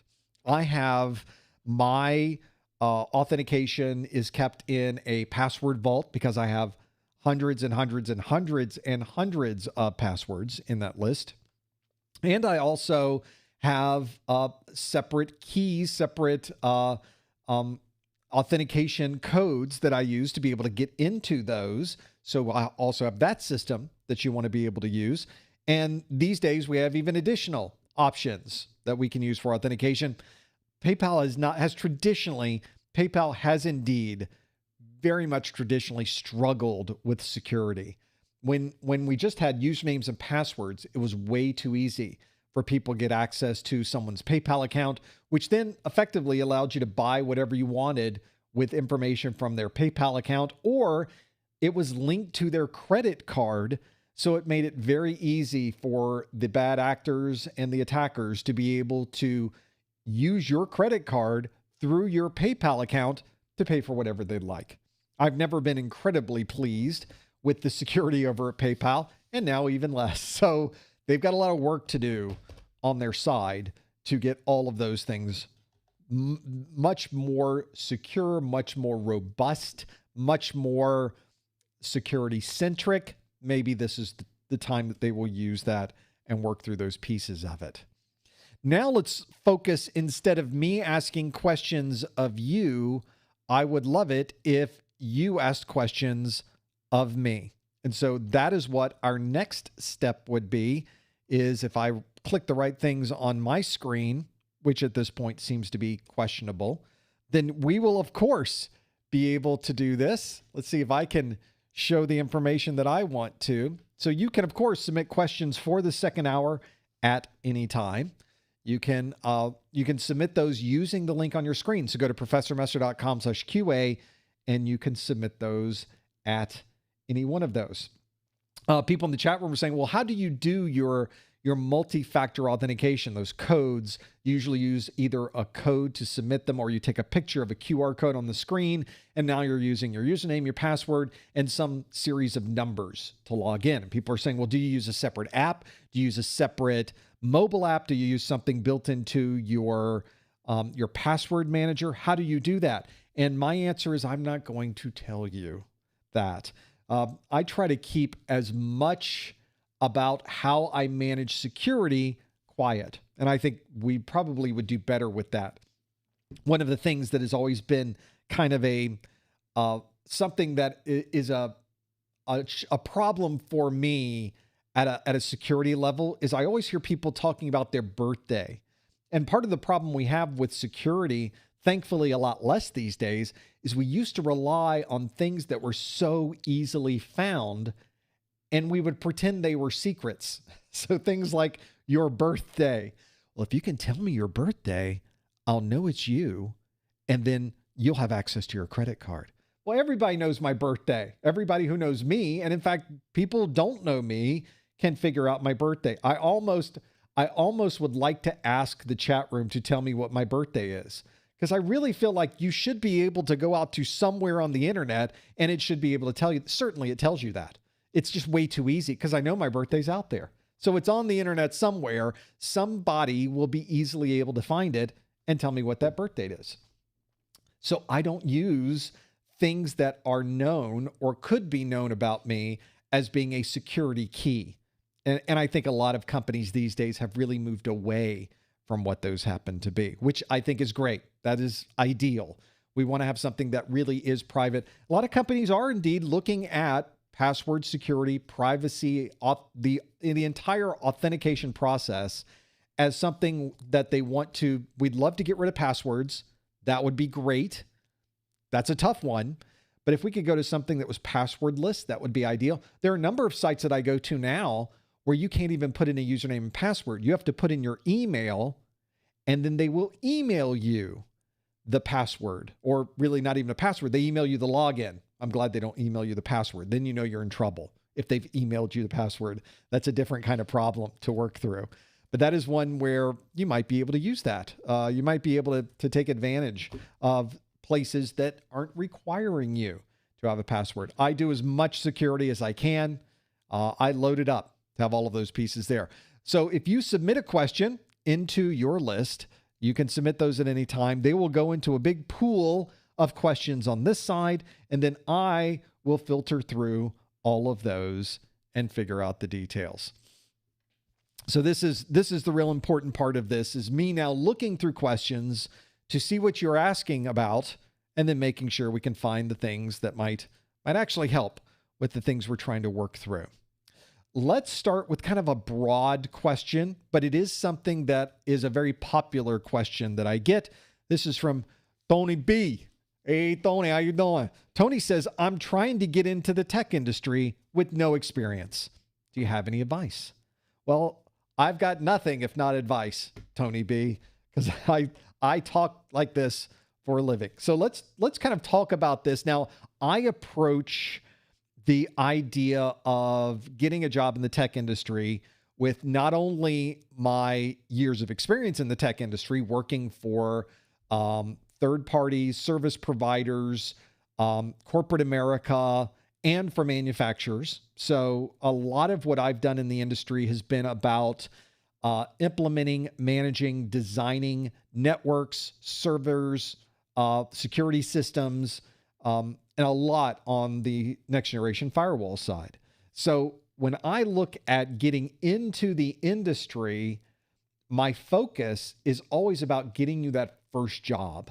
That's really some of the hardest things you can do, is getting that first job in the industry. Because once you're in IT and you don't kind of have to prove where you came from anymore because you're here, now there are more options available to you. And we sometimes lose sight of the upward mobility that is naturally built into information technology, because there's a huge amount of growth and additional money to be made in the world of IT. It effectively has no ceiling. You've got plenty of things you can do to keep increasing your value and therefore increasing the amount of pay that you get in IT. It's one of the, for me, it was a big driving factor, because I was very focused on making money in the industry. But the other part I liked about it was that it was something different every day, and it was something challenging every day. And it was like solving a very complicated puzzle every day. And it was always, I worked with great people. It's one great thing about IT. It's just great folks to work with as you're going through all of those. So one of the things I often tell people is that it's not any one thing that positions you best for a job in IT. You have to get your foot in the door. And if you look at the YouTube video description of this video, there is a link there for a video titled something along the lines of how to get a job in IT with no experience. That's really the challenge most of the people taking these certifications are in. They've never had a job in IT. They don't have any formal experience in the IT industry. So how do you get a job? Because it seems like everybody wants experience. And in fact, if you talk to most people, they will tell you, well, experience it's valuable.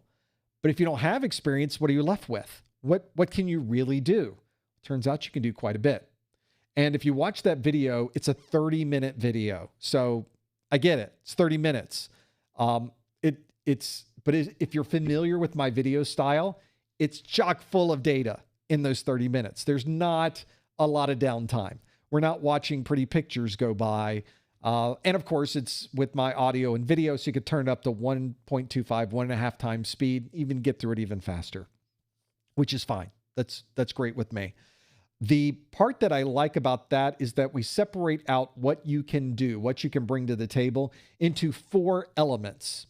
The first one is we'd love you to have an industry certification. Obviously, that's a big part of what we do here. And the reason that we're so bullish on industry certifications is that so many employers would like you to have industry certifications. If all the employers decided tomorrow, yeah, we don't need certifications ever anymore, we don't want them, I'd have to find something else to do. But as it sits today, it's one of the main ways that we're able to determine if you have an emphasis of knowledge in that particular area. Because universities aren't doing it, colleges are not doing a great job of it. The formal education system that we have doesn't seem to consider information technology to fit into their existing realm of degrees, of 4-year degrees, of bachelor degrees, of master degrees. There are some out there that are sort of pushing the cybersecurity side of things, but as we've talked about in other study groups, coming out of the gate and trying to get your first job in the industry in a part of the field that there are so few entry-level positions doesn't seem like your best use of time. It seems like focusing on the majority of open positions would be a better use of your time. And so we often tell people it would be great to be able to understand what you should do to get that first job. So industry certifications are important, but a formal education is important to employers as well. Whether a formal education is important or not in the big picture, that's a different question. But for getting your first job, employers would still like to see a 2-year degree, a 4-year degree. They would love to see that. In their minds, and they're not wrong, having someone come to the table with a 4-year degree means that you set yourself a goal. It was a 4-year goal. You stuck with it and you completed that goal. It also means you're trainable, by the way, because you went 4 years knowing nothing to after 4 years knowing something. So we can teach you. So now we know you're teachable. So there is some value to that from the employer's perspective. Is it worth 4 years of your life? That's a different question. Then the third element in that list is that you have some type of experience, some practical experience. It may not be professional experience. You may not have been paid for it, but you could set up a home lab at your home in a virtual machine environment that has all of the same software, all of the same functionality, all of the same tools as what the largest enterprises in the world are running. And you can just run them at home in your basement. That's remarkable. And it's an opportunity. And I give you some examples of things you can do in a home lab. I give some examples in this video, things you might want to do. Imagine setting up, since we're talking security today, setting up a firewall. Just grab an open source firewall from the internet. There's many options to choose from. Maybe you get one that's integrated with Snort or some other type of intrusion prevention. You plug that into your network, and then you watch to see what it tells you.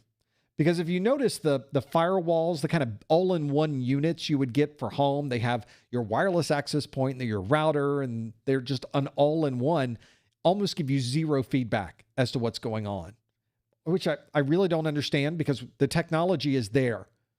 People that make routers, you could put a lot of good analytics in there. Well, the open source people already have.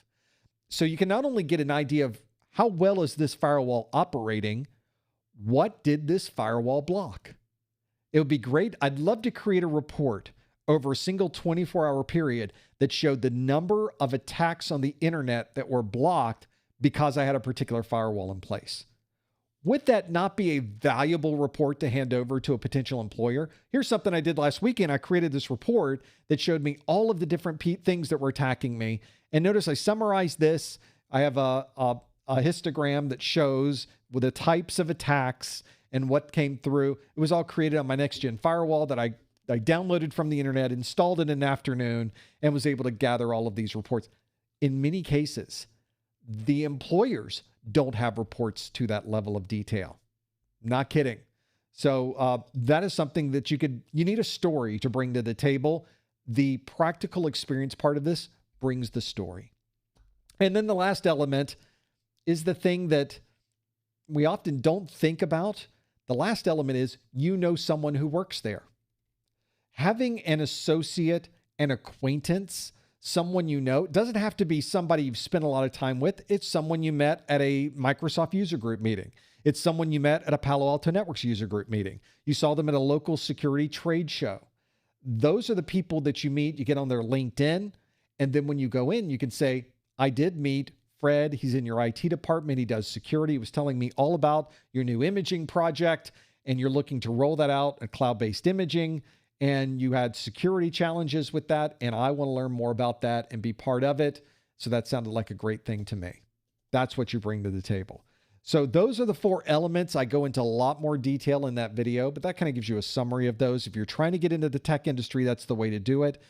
I would also, it's not a warning per se, but it is sort of a guidance I will give you, is a lot of people come to our site, and if you've ever been in the world of job hunting, it is not for the faint of heart. There's a lot of scammers that are trying to get you into a fake job so they can take your money. There are actual employers that are only sort of looking to hire, and in many cases presenting you with interviewers that aren't very skilled at interviewing, that you somehow have to find your way through. And there are other employers that are just trying to find people and are not doing a great job of it. So you kind of have to work really hard to keep your hopes up sometimes when you're in the job hunt. But trust me, the jobs are out there. The industry has all of these sort of ebbs and flows of hiring. And we're sort of in this weird world where AI has sort of become the buzzword in the recent year. But as we've all seen, buzzwords don't necessarily equal things that work. And so for many companies that thought we need to be competitive in this world of AI, I think what they're realizing is, boy, we just spent a lot of money on something that doesn't work. And we're starting to see kind of a bounce back from, we're making everything AI, to, oh, that didn't work. Okay, we're bringing that one back a little bit. And we need humans who actually know what they're doing to be able to do these things. No better example in the world of technology. So that is something that you need to keep in mind. I think AI presents us in the world of IT. I think it has presented many IT departments with a budgeting opportunity. They're getting money to implement these AI projects. Maybe they can put an FTE in the help desk for that. So this could actually help you. We might be hiring more people because of AI instead of removing people from the world of AI. So that's another one of those things that could be very, very useful when you're getting into the world of information technology. But what I want to tell you is many folks will try to compare and contrast first job in IT with any other job that might be available in the world. So they'll get offered an entry-level help desk that effectively makes about the same thing they make as a bartender. And that's probably pretty accurate because it's an entry-level position. Both of those are relatively entry-level in the world of this. The difference, though, is a bartending can only take you so far. There is very clearly a ceiling in the world of bartending from a revenue generation perspective. But in the world of IT, sky's the limit. So I tell people all the time, get your first job, get your foot in the door. You might even make less than you're making. You don't get tips in IT, not generally. So that first job, you might actually be taking a financial hit. But trust me, in 9 months, in a year, you'll be able to transition out of that into your next much larger role in IT, which almost always includes additional pay. And if you apply yourself in the world of IT, you learn these technologies, you become an expert in these technologies, you move up even faster. Your upward mobility is only limited by what you choose to apply yourself with. So get in the door because you will move up very quickly, and usually you will move up with technologies that already interest you. Plus, you can move anywhere you'd like in the world of IT at that point. So my advice to you is many and varied. Hopefully you've been able to take a little something away from that conversation. But I think that getting that first job, whatever it happens to be, I don't care what it is, just get in there. Just get in the game. We need you in the game. At that point, we'll figure out what your role will be. We'll get you ready for the next game, and we'll make sure you're able to get paid better on that next game too. But you got to be in the game if you're going to win the game. You can't win if you don't play. It's like the lottery. You got to get in if you want to have some success. So that's my recommendation, is get that first job. It's remarkable how easy it is to get the second job at that point. You'll think back, wow, it was so hard getting that first job. Now everybody wants my services because I went through the process of learning all these technologies. And it works exactly like that, by the way. Let's keep going through our list of questions that you have submitted to me. That was a lot of talking for one question, wasn't it? Let's try to get through some more of these as we step through all of this. There's a lot here. So I told you that I would not tell you what my password manager is. I probably have mentioned it at some point, though, in these live streams. But what is my preferred password manager? Are there any I would steer clear of? I will tell you that I used to use LastPass. I'm a former LastPass user. And I think I ended up leaving LastPass because they were going through a transition. I believe they were bought by a third party. It may have even been some investment group that bought them. And I wanted something that was better integrated. I use primarily Mac OS as my daily driver. Obviously, we got tons of Windows systems here. We got tons of Linux systems that we use. But the primary daily driver that I use, the one that's in front of me right now, the one that's sort of running this live stream right now, is Mac OS. And the goal for me was to get something that was more integrated into the Mac OS ecosystem. For those of you that are not familiar with Mac OS, all of the iPhones, iPads, Mac OS operating system all work seamlessly between each other. And I mean, they are very seamless. I can grab my iPad and leave this room right now, and all of the things that are on my screen, I can bring onto the iPad instantly.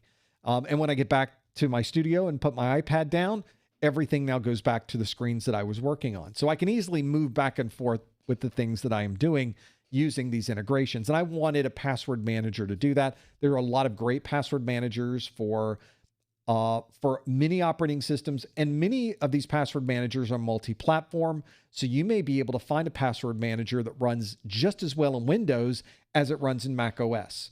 And I've used a number of those through the years. There are also open source password managers out there, some options available for that. And some of them are exceptional. They're very good. But there are additional features I've come to rely on from my password manager.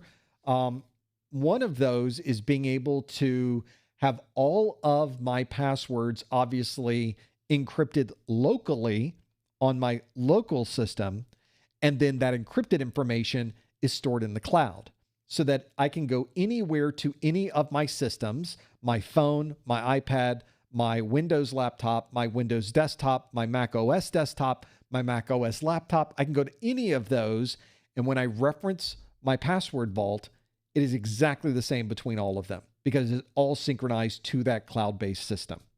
That's a nice to have, but it's a really nice to have. The other piece that I would highly recommend you look into are additional features around the security of those. I mentioned you want to have everything encrypted locally. You don't want to have it encrypted outside of your system because that's an opportunity for an attacker to be able to gain access to those passwords. And you want to be sure that you provide the proper security to that vault because you are storing it in the cloud. How do you protect it? Usually it's with a very, very, very long passphrase. I say passphrase, not password, because very often it's a series of words or a phrase or a term or a song lyric, something that is so long that it would be extremely difficult to brute force. That is something that's important as well. Yeah, and as the chat room says, You can, of course, just then put everything on sticky notes. My password manager also includes additional features for multi-factor authentication. They will integrate it into the password manager itself if that's what you'd like to do. And add additional features like storing notes in a secure form so that I can pull up information about credit cards or passports or medical information or important information that I need to put in a note, but I don't want anybody to be able to see it. So some password managers do that, some don't. You'll need to find the one that works best for you, things that you think work best, and that's there. You could spend an entire day doing your work of figuring out what password manager works best for the environment that you like to work in. There's also cost. Some password managers are commercial products. There's usually a subscription price associated with it. So an annual cost for this, something you got to think of. Maybe open source is a better idea for you and you can manage your own synchronization between systems. There are a lot of options out there, and that's the good part. That's not a bad thing at all. So even though there are a lot of different things that you could look at, it's good that there are a lot of different things you can look at. Find the one that works best for you. Look at some reviews. Test it out. See if it works the way you like to work. And there's your new password manager. I think it works perfect. Let's keep going through this list of questions that you have. We have quite a lot of questions that have come in. Thank you for submitting those. If you have a question, you can submit it at any time using the link on your screen. It's right here in front of me, I guess, professorbesser.com. Go right there. That's where you go to that link and make that happen. I mentioned earlier, and in fact, I should probably show you on the Professor Messer website now under the vouchers link is the vouchers that are on our site are that you now have the option for a retake. And so, thank you, Google, for your advertising. Here it is. Here's the retake. The Security Plus voucher, for example, the list price on this is $425. The discounted price available on my site is $379. And there's an option to add another $49 as effectively insurance. It's a retake assurance is what CompTIA calls this. Now, if you're wondering, well, what does that mean? What is retake assurance? I'm not sure what you mean by that. Well, if you scroll down a bit, scroll into the important terms and conditions, we're going to scroll down here to this middle section that says voucher terms and conditions and retakes.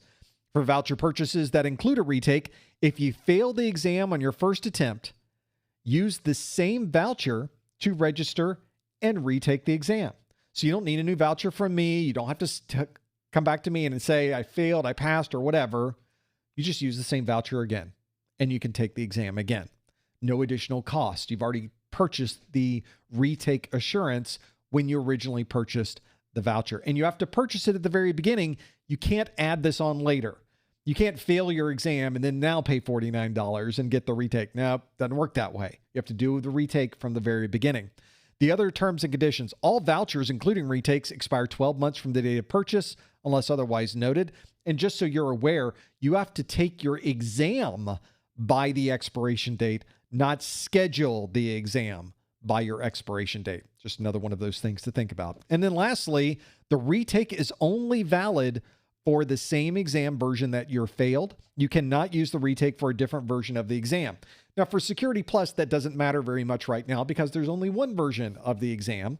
But eventually, there will be an overlap period where a new version of the exam comes out.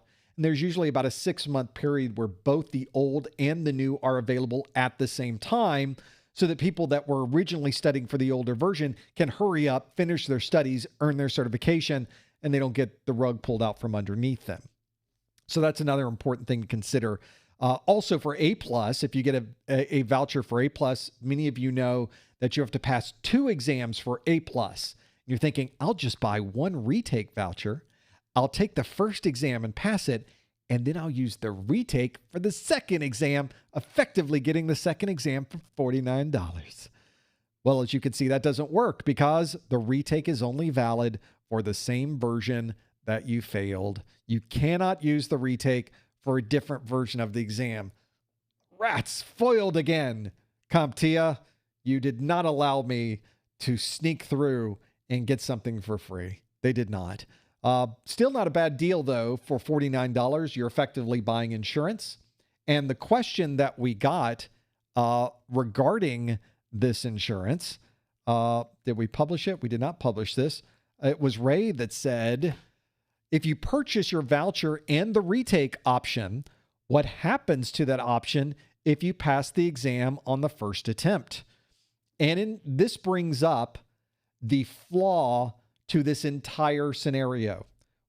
Or is it a flaw? We'll talk about that, because if you purchase the voucher with a retake and you pass the exam on the first attempt, well, that's it. You're done. The voucher is used. There is no retake to use because you do not need to retake it. You are done. So your voucher is now complete. It is unusable. Well, you've used it. It's not unusable. You used it to take your exam, but now it's no longer valid. It's effectively, you've used it up because there is no retake that you could possibly use. Some people have speculated, well, I could take it, pass the first one, and then I'll give the retake to someone else. Nope. First, it's associated with you because you registered for that first exam. And secondly, it's a retake. You can only use it if you failed the exam the first time. So is it a waste, though? That's the real question, is do I buy the retake? Well, it's like any other type of insurance. You probably, if you have a car, you certainly have car insurance. You better have car insurance because it's crazy out there. And if somebody runs into you, you want to be covered. You not only want to be covered for the value of your car, we need to be covered for you. What type of health care do you get if you are in a bad accident? And those costs can be ridiculous. Well, if you have insurance, you're covered. You also have health insurance is another good example. Maybe it's not in your car, just generally, do you have good health insurance? What about insurance for your home? Most apartments these days require you to get insurance. So those types of things are important. This is another type of insurance. So we always buy insurance with the hope that we will never use it. It's one of those few products that you spend money on hoping you will never see that money again. You don't want to be in an accident. You don't want a situation where you're using that insurance. But this is one where it's for your retake assurance. It's a really good example of a relatively small investment that can protect you financially from a much larger retake if you would need to do that. So that's the idea. It is simply exam insurance. And you're hoping that you will never need it. You're hoping you don't have to use it. You're going to buy it anyway, just in case, because if you do end up using it, it's going to save your bacon, or at least save your financial account. It'll save your checking account from even more debits. That's something we want to avoid in that scenario. So that's what I would recommend to you as well. If you're thinking about this, that's how they work. It's up to you on whether you'd like to use them or not. From my perspective, from providing these vouchers, providing the discounts from the vouchers from my side, doesn't matter which one you get. From my perspective, I want you to buy the one that makes sense for you. And so that's why we make them available. I think they can be valuable. They are very popular. A lot of people, they love those retake vouchers. I haven't looked at the numbers for the last month or so, but I believe we've sold many more retake vouchers than we did non-retake vouchers. So people really like having the option there. I think it takes a little bit of the pressure off too. Maybe it's all psychological. How much would that be worth to you? For some of us, it'd be worth quite a bit to have just a little bit less anxiety. That would be great if we weren't in that case. More questions about the exam itself from JB. Hey, JB. I'm using a copy of the 701 Objectives from late 2024. Back in 2024. Does CompTIA update / amend exam objectives and acronyms during the 701 cycle? Well, this is sort of, there's a story here to be told if we talk about this. First, let me answer the question. So if we cut right to the chase, no. CompTIA has in recent years made an effort to lock in the exam objectives when the first set of objectives are released. They lock it in. So they don't go changing things around. If it's the SY0-701, when they release those objectives, those are the objectives all the way through the SY0-701. The only time you will see those objectives change is if the exam number changes. So in the future, maybe the next Security Plus exam will be the SY0-801. And if that happens, the 801 will, of course, have a different set of objectives. And of course, we give you a breakdown of all of the objective differences when you're looking at these exams. So this is one where I say there's a story, because back when I believe it was the 700 series of the A+ exam was released. So this was back in the Windows 7 days. Prior to Windows 7 being released, a new version of the A+ exam came out. And like 6 months after that release of the A+ exam version, the 701, Microsoft released Windows 7. CompTIA thought, oh, this is a very popular version of Windows. We need to have this in our exam. And so they kept the exam number the same, but a year after its release, they changed some of the objectives. Not all of them, just some of the objectives associated with Windows 7. Well, for most people, not a problem. You just download the latest set of objectives, you use those, you work towards that set, and you take the exams. And we tried to make everyone aware that the objectives were updated a year in because of that. The people that really harmed were people like me who have to create content for these training courses. Imagine having the training course done, and then a year later, CompTIA says, do over, gonna add some stuff, gonna change all this around. We're gonna change all of that. Oh, what? Well, suddenly we're back into the mode of creating new content again. Fortunately, it wasn't a lot of new content, but it was kind of disruptive. It was a bit disruptive. And then you had to explain to everybody, don't use the old ones, use the new ones, make sure they're not that version, make sure they're this version. Yeah, you won't be able to tell by looking at the exam number because the exam number didn't change. But if your objectives are after this, what a mess. So it became more complicated by doing that. Interestingly enough, this latest version of A+ that came out this year was one that was the opposite. And it's because of COVID. When the last version of A+ came out, the latest version of Windows was Windows 11. And then the world stopped for about a year and then finally slowly picked up again. What happened in these 3-year cycles of the A+ is 3 years went by and Windows didn't change. So now we have a new set of exam objectives in the new version of Windows, but Windows is the same. So a lot of that exam stayed exactly the way it was. There were things that were changed on the exam, of course, that were outside the scope of just Windows 11. But that's one of those examples where they didn't change as much as they normally change because Windows didn't change. They didn't need to. So always, always, always go back to the exam objectives and make sure you've downloaded the latest objectives from the CompTIA website. But in general, they don't update this. Now, you will notice that the exam objectives, let me find one that we can look at here. Click, click, click. I've got, for instance, the Security Plus exam objectives on my screen. We were looking at these earlier. And if you look at these objectives at the very bottom, let's get rid of the graphic here. The very bottom, it says CompTIA Security Plus SY0-701 Security Certification Exam. Exam Objectives version 6.0. So these objectives are version 6. Version 6? There must be tons of changes from version 1. There's hardly anything. Hardly anything has changed between these. And if you aren't quite sure, you can do a diff on them. I do. So I have documented every change that has ever been made to every version of publicly released exam objectives. And they are almost always a spelling fix. Maybe there was a word that was an acronym and they used the wrong term in the acronym list. So they updated the acronym list. Not a big change. Or maybe they changed the formatting on the screen. In this latest version, they changed the logo.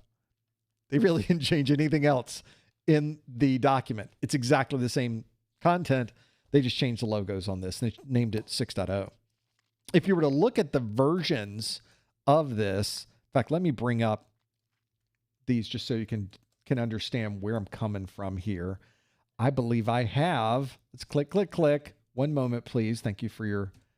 So I'm going to bring up that. I'm going to bring up this. Bring up this.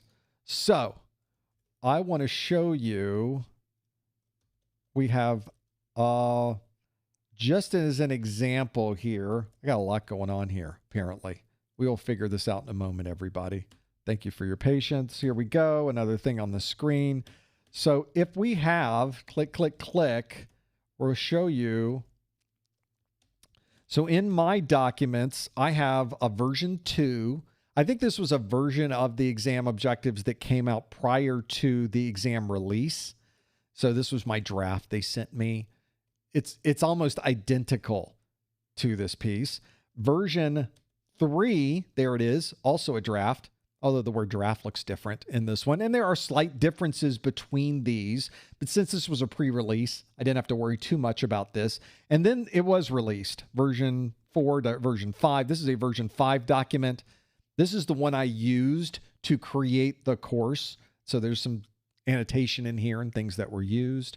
I moved from, at this point, I actually moved from tracking this in the PDF to creating my own spreadsheet. So a lot of the annotation is now not in this document, but it's in the spreadsheet itself. And then lastly, version 6, which is the current version, new logo, but all the content inside is identical. It's in a little bit of a different format, but effectively everything is identical inside.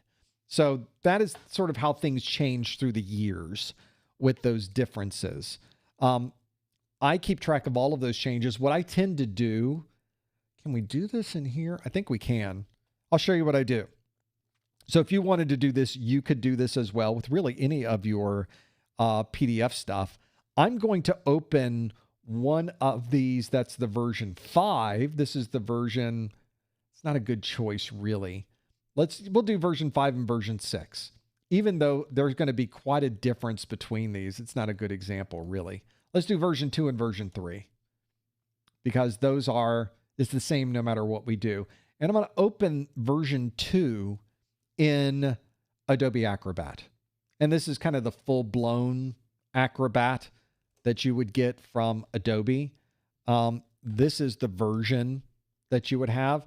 But the real question is, well, thank you for telling me what's new in Acrobat. I did not care at this point.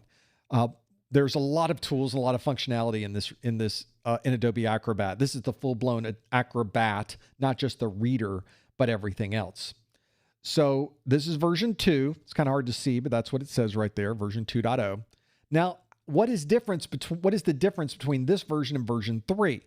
Well, one of the things you can do is there's an option to, right in here, one moment, in fact, I like to view all the tools so you can really get a feel for everything that's here. But when you view everything, it has an option to compare files. Compare, yeah, you can take an old document, which is the one I was looking at, and I'm going to select the new one. I'm going to select file, and I'm not going to show you this because I got stuff on my screen I don't want you to see. Nothing too crazy, but you know what I'm saying. Let's go to my documents and let's pull up the next version of Security Plus. This is Security Plus, the 5.0. No, that's not the one. You can't see me clicking the wrong thing on your side. I see me clicking the wrong thing on my side. So we'll go into the Security Plus area. Let's say I had the version 2 on my screen, right? So let's bring up version 3. So back to this screen. So I've got the old file, which is version 2, the new file, that's version 3. At least the cover page looks the same, but how much is really difference between these? There's a button right here. We'll click compare, and the program goes out, looks at every page in the document. Now, some of this won't be a good one-to-one because there are sometimes formatting changes and information that's on one page doesn't appear on the other. So you do have to a human being really does have to go through this and view the differences. So it is preparing the report. I'm getting a beach ball, which is always a good feeling if you're on Mac, because you never know, is it going to come out of this? It will.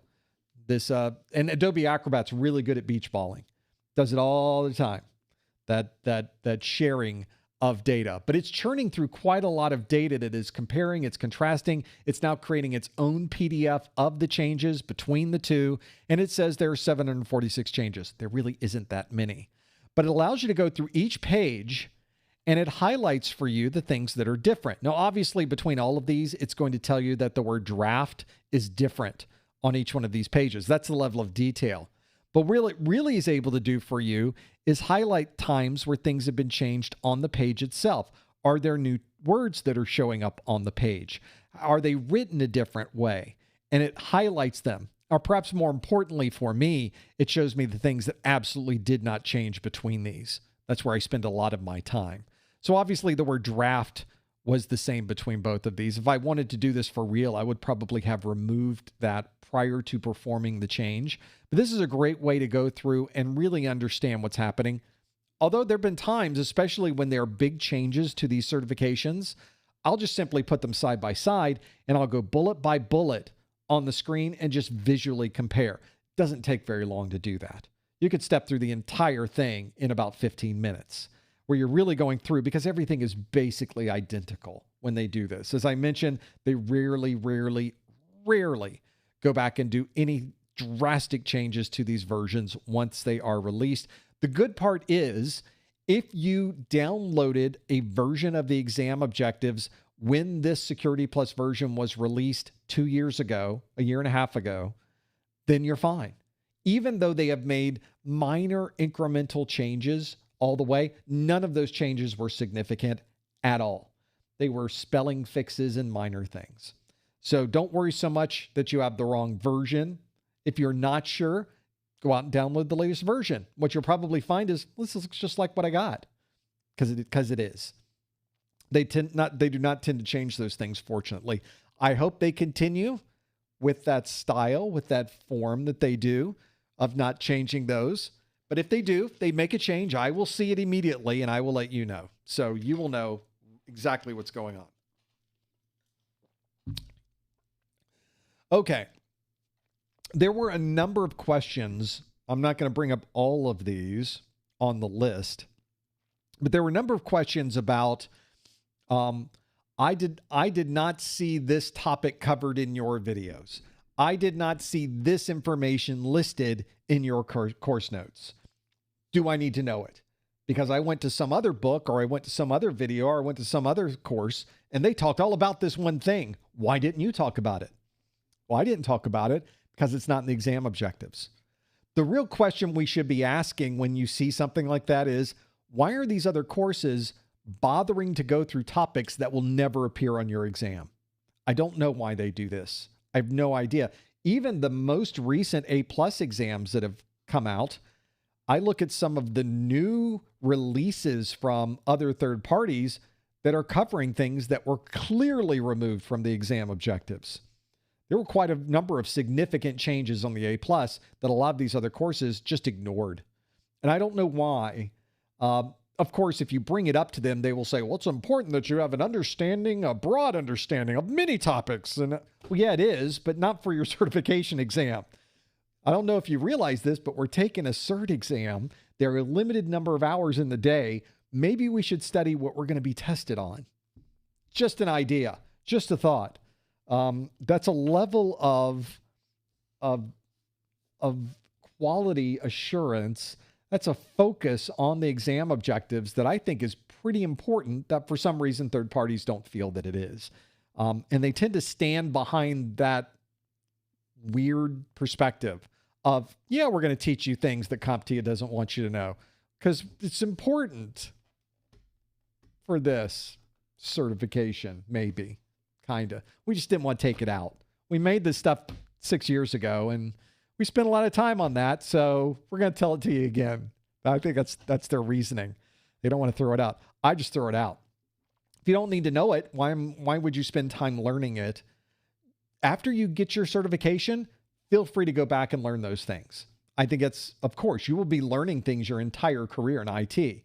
This is something a lot of people sometimes get concerned about, is they are worried they're going to miss something. They feel that learning those extra things is important because once I finish my certification, I'm done with my studies. No, that's not how IT works. No, you're just getting started with your studies. Certifications are just the beginning of your technical knowledge. This is just the beginning of the foundation of the things you will need to know. So throughout your entire career, you will constantly be learning new things because the industry is constantly adding new things. New technologies are showing up all the time. Just the idea of AI is a good example of that. That series of technologies is continuing to change under our feet every day. So another good example of why it is important to keep your eye on what's required for this exam. Stick to the objectives. The exam itself sticks almost 100% of that content to the details that are in those objectives.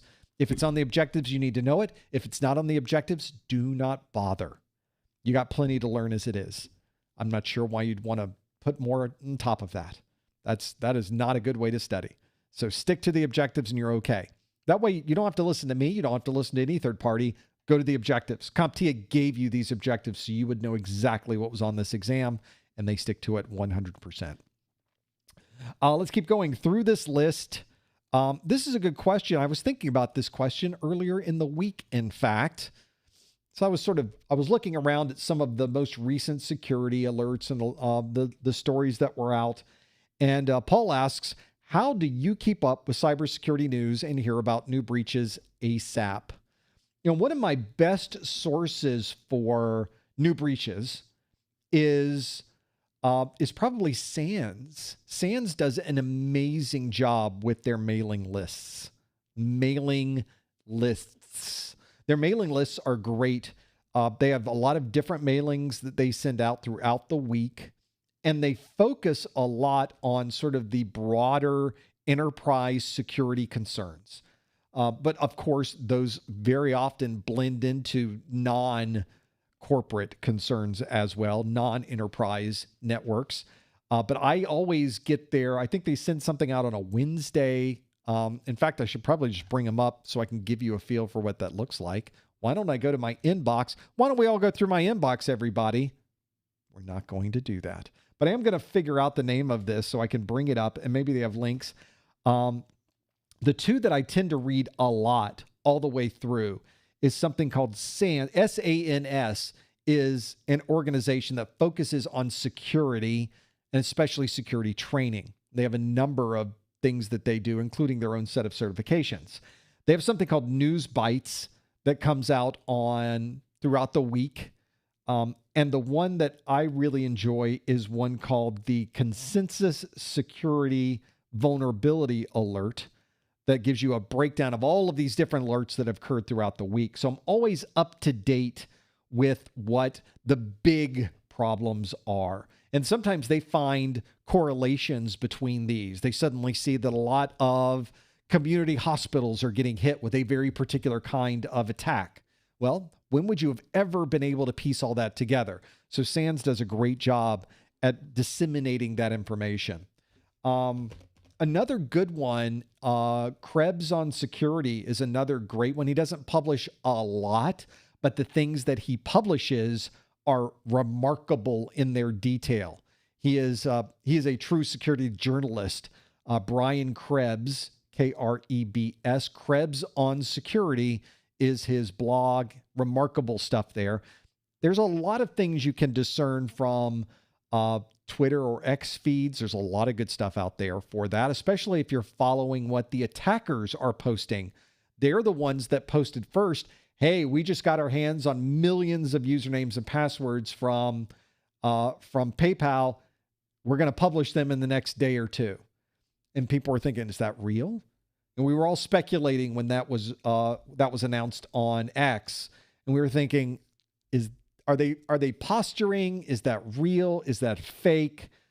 And we were saying, well, it's not beyond the realm of possibility knowing PayPal, but these have also turned out to be fake in the past. And what they really had was a set of usernames and passwords that came from somewhere else that they were able to see that users were using exactly the same username and password for PayPal. And they said this was a PayPal breach, when in reality, it was simply a set of usernames and passwords that they garnered from another source that happened to also work on PayPal. That's not what happened this time, though. This time they got a much bigger problem that they had to work through. because it does look like somebody got into PayPal and was able to somehow obtain in the clear usernames and passwords. That should not be happening. Now, that was the very early reports that I was reading today. I don't know if that turns out to be true or not. I don't think I've seen anything official from PayPal yet, but there may be something already out there.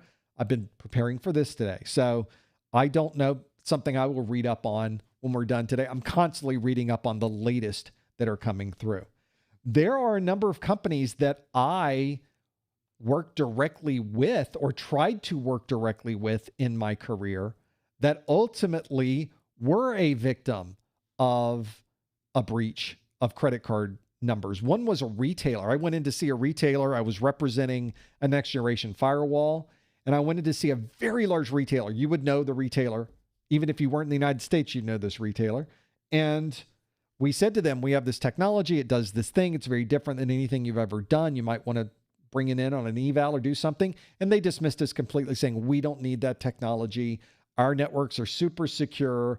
I don't think you realize who you're talking with. We are very smart people.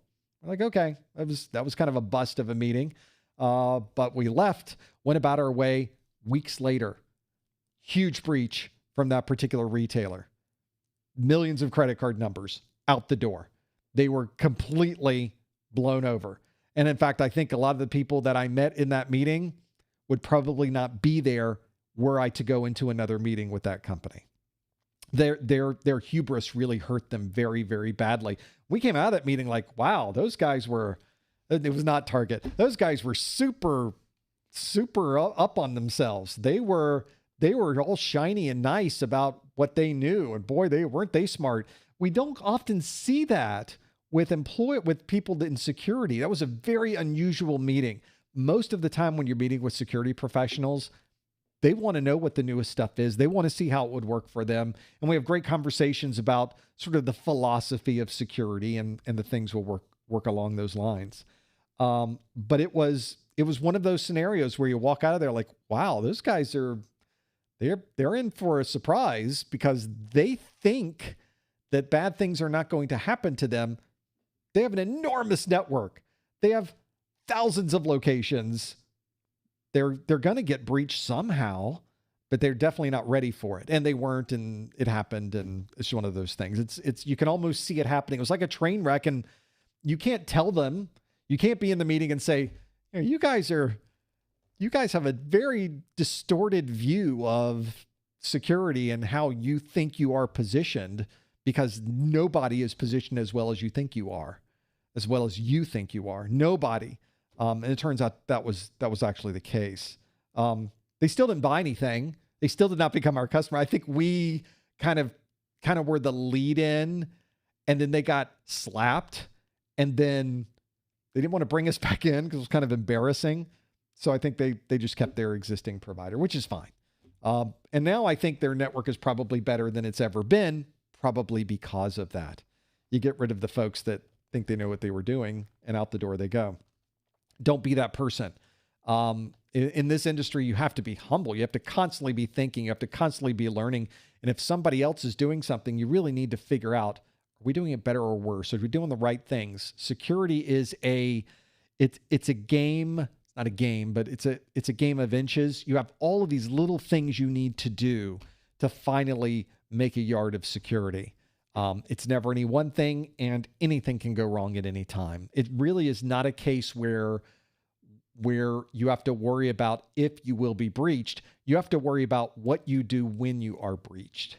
And you should be prepared for any of those contingencies. Sounds awful, doesn't it? It's not.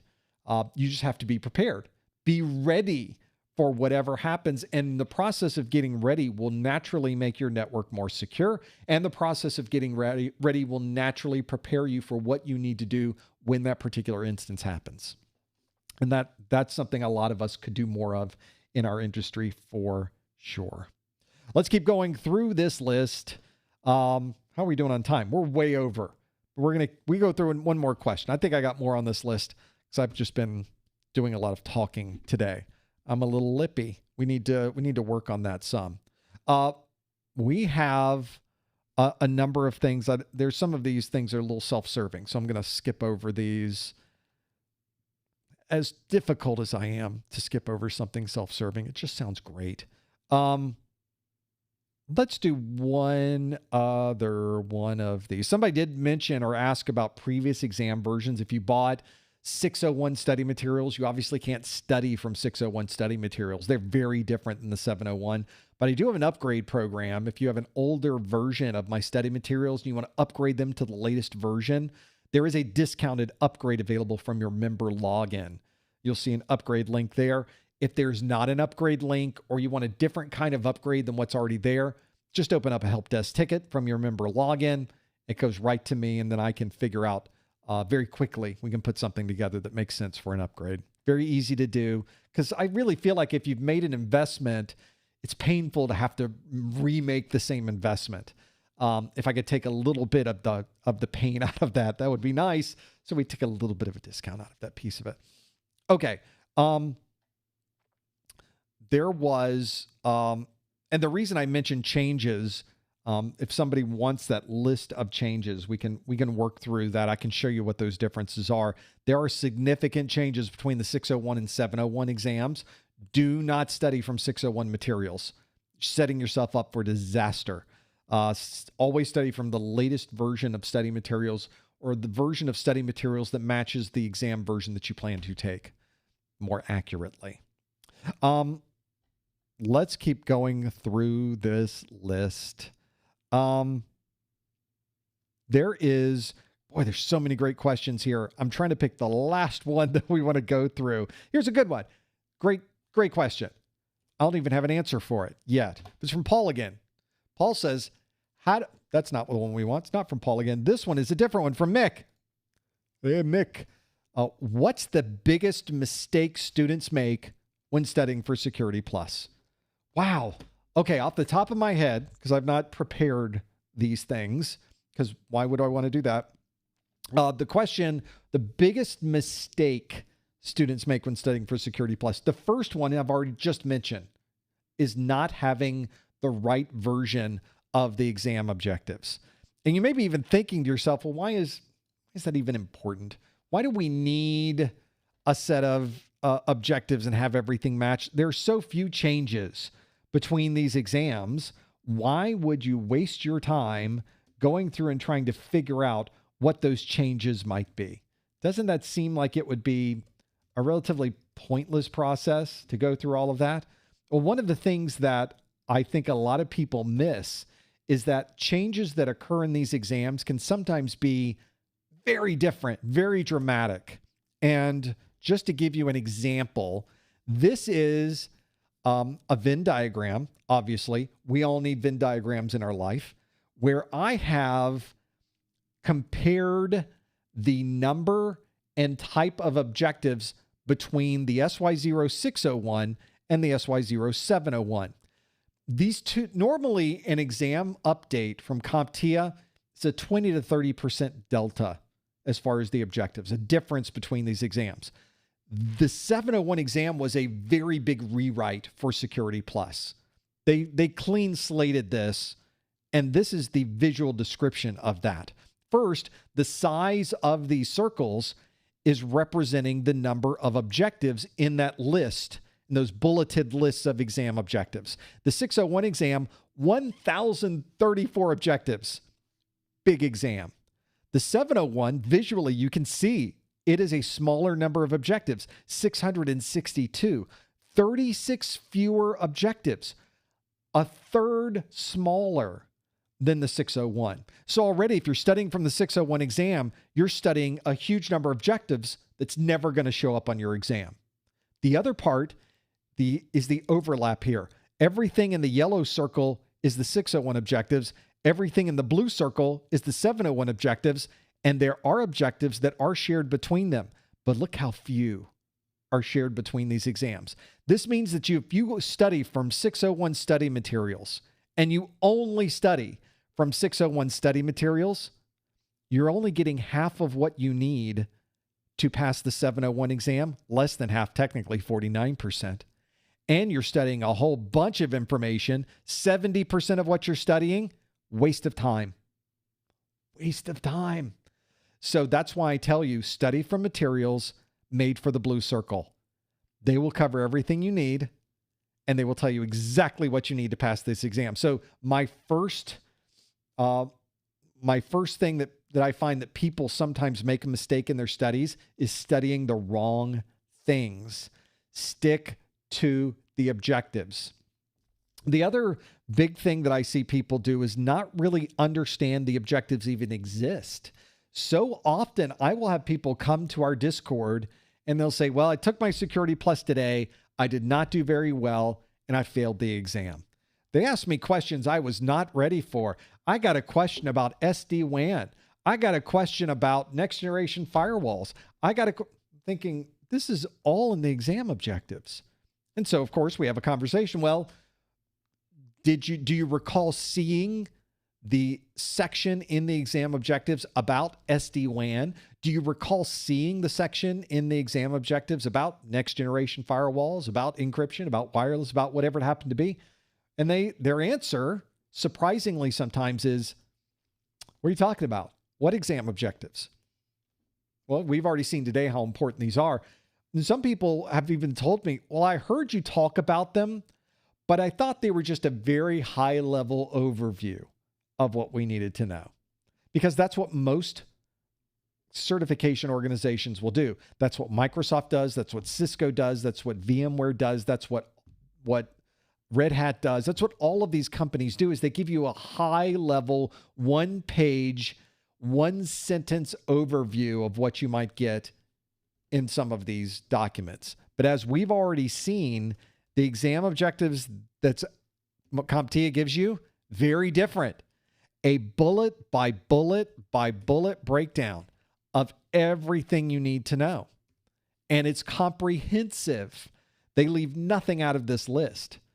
So that's the other biggest mistake that I see people make all the time with these exams, is that it is a mismatch between what they thought would be on the exam and what really was on the exam. Stick to the objectives and make sure all of your study materials match the version of the exam you're planning to take. Those are the two biggest mistakes that I always see. The chat room, some folks were asking, well, is the 601 more difficult? Well, it was bigger. It was a lot bigger. And I guess we can extrapolate from that because there were more objectives, there were more things you had to learn. Therefore, it was a little more difficult. Now, the difficulty level of the two was very similar. It's just you had to know more of the same difficulty. So I would say the extra data, the extra things you had to stick in your brain, the extra synapses that had to hold all of that did make it a bit more difficult. Chat room's even saying a couple of others, they mentioned that the exam retirement date is important. That probably is another important thing that people will make a mistake, is they will study for a particular version of the exam. They'll study for the 601. Somebody handed them 601 study materials. They studied for the 601. They're ready to schedule their exam. And they sent me a note saying, I don't see the 601 listed here. Like, 60, what do you know? It's not there. It was retired like years ago. 601's long gone. 701's the latest exam. Oh, I've been studying for the 601. I've been watching 601 videos. I've been watching 601 information. I got a 601 book. All my practice questions are for 601. I'm like, oh, well, you need to reset that. You got to go back. Got to go back now. And you need to study 701, which is very different. There's a little overlap. Half of it's the same for you, but the other half you're going to have to learn. Brand new stuff. Half of the exam is new for you. So that's another one you have to kind of think about and deal with when you're getting through the specifics of that. Don't study for the wrong exam. It is a recipe for disaster. Hopefully you have a retake option on your voucher to be able to do that. Once you get to a point where there are new exam versions out, another thing to think about from a voucher perspective is that expiration date. This does hit people, even though you get a year from your date of purchase to complete your exam. Time just sneaks up on us. And sometimes people will send me a note and say, I bought my voucher a year ago. life happened, and now I was ready to take the exam again, and I found out my voucher has expired. What can I do? Nothing I can do. I don't handle the registration process. I have no access to the voucher process over at CompTIA. So all I can really do is say, go talk to CompTIA, beg, plead, apologize, ask, see if they can do something for you. I don't often know what the results of those things are. CompTIA tells you in the terms and conditions of the voucher, this is good for a year. There are no extensions. There's no replacements. We don't give you more time. This is the day. But there have been times where they have changed that a little bit. They've given you a little bit more time. They say, well, if you can take it tomorrow, we'll use this. It'll be good through tomorrow. But that's it. I mean, there have been times when they've done that. But there have also been times where they've said, sorry, the expiration date's the expiration dates in the terms and conditions. This is all we can do. I think sometimes explaining to them why you were not able to take it originally a year ago or during the past year can help. If there's a legitimate reason, they've been very, very open to fixing or helping where they can. And there have been situations we found where, yeah, something bad happened and they just weren't able to take this exam, and they finally crawled out of that hole and they're ready to get on with their life. And now their voucher's not any good. There have been times when we've been able to help with things like that, or at least put in a good word. And those types of things do happen occasionally. But if you just sort of forgot, they don't tend to jump in there and say, well, you forgot. So yeah, it's not the situation you want to run into. So there's another thing that's important to keep in mind. Keep in mind when your voucher is good. That's why I often tell people, don't buy the voucher until you're ready to take the exam. I mean, a year sounds like a long time until something happens, and then it's suddenly a short time. So that's why I say wait until you are ready to take the exam. Then you can buy your voucher. Then you'll be fine. It works fine for me.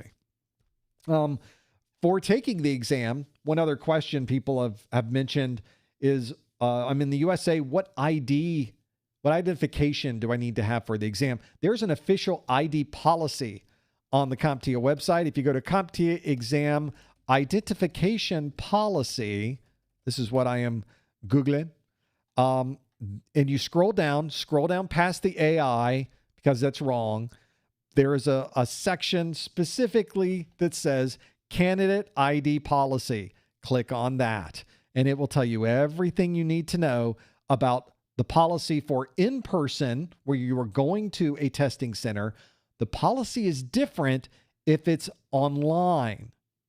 And that's because there are differences that for most of us, not a problem. But if you're in the military, your military ID cannot be copied. Therefore, you cannot use it online.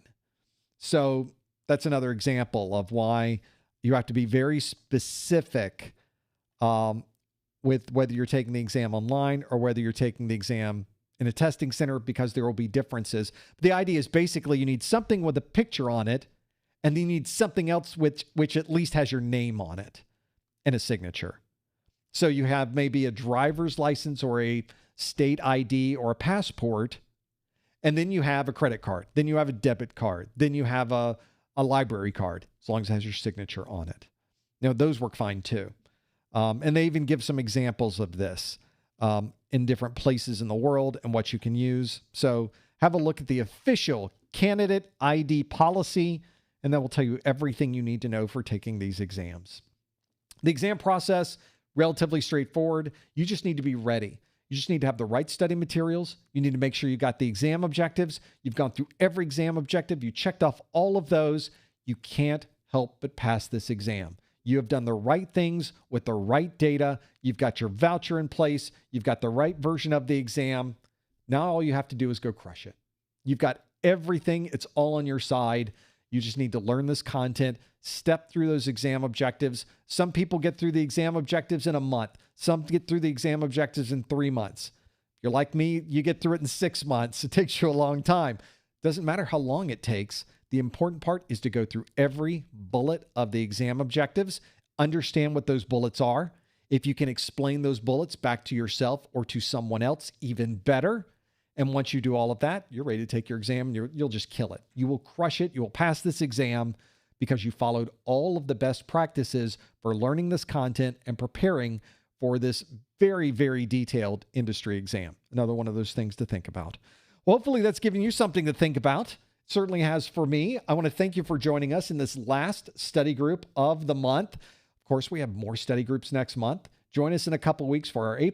Our Network Plus is after that. And of course, we've got Security Plus always scheduled. You can always find when the next live event is going to be by going to professormesser.com/calendar or into our events channel in our Discord, which is where I'm going after this. If you'd like a place where you can study with a bunch of other people who are studying for their A+, their Network Plus, and their Security Plus exam, we've got thousands of people in our Discord that are ready to help. And it's a great place to meet other people, learn along with other people that are studying for their exam, get your questions answered, answer questions that others are asking. It really is a lovely community with some very smart and very nice people in it. Don't find those on the internet everywhere. We'd love for you to join us over at professormesser.com/discord. Thank you so much for joining us. Thanks for being here in our study group, and we will see you next time on the Security Plus study group. Thanks, everybody.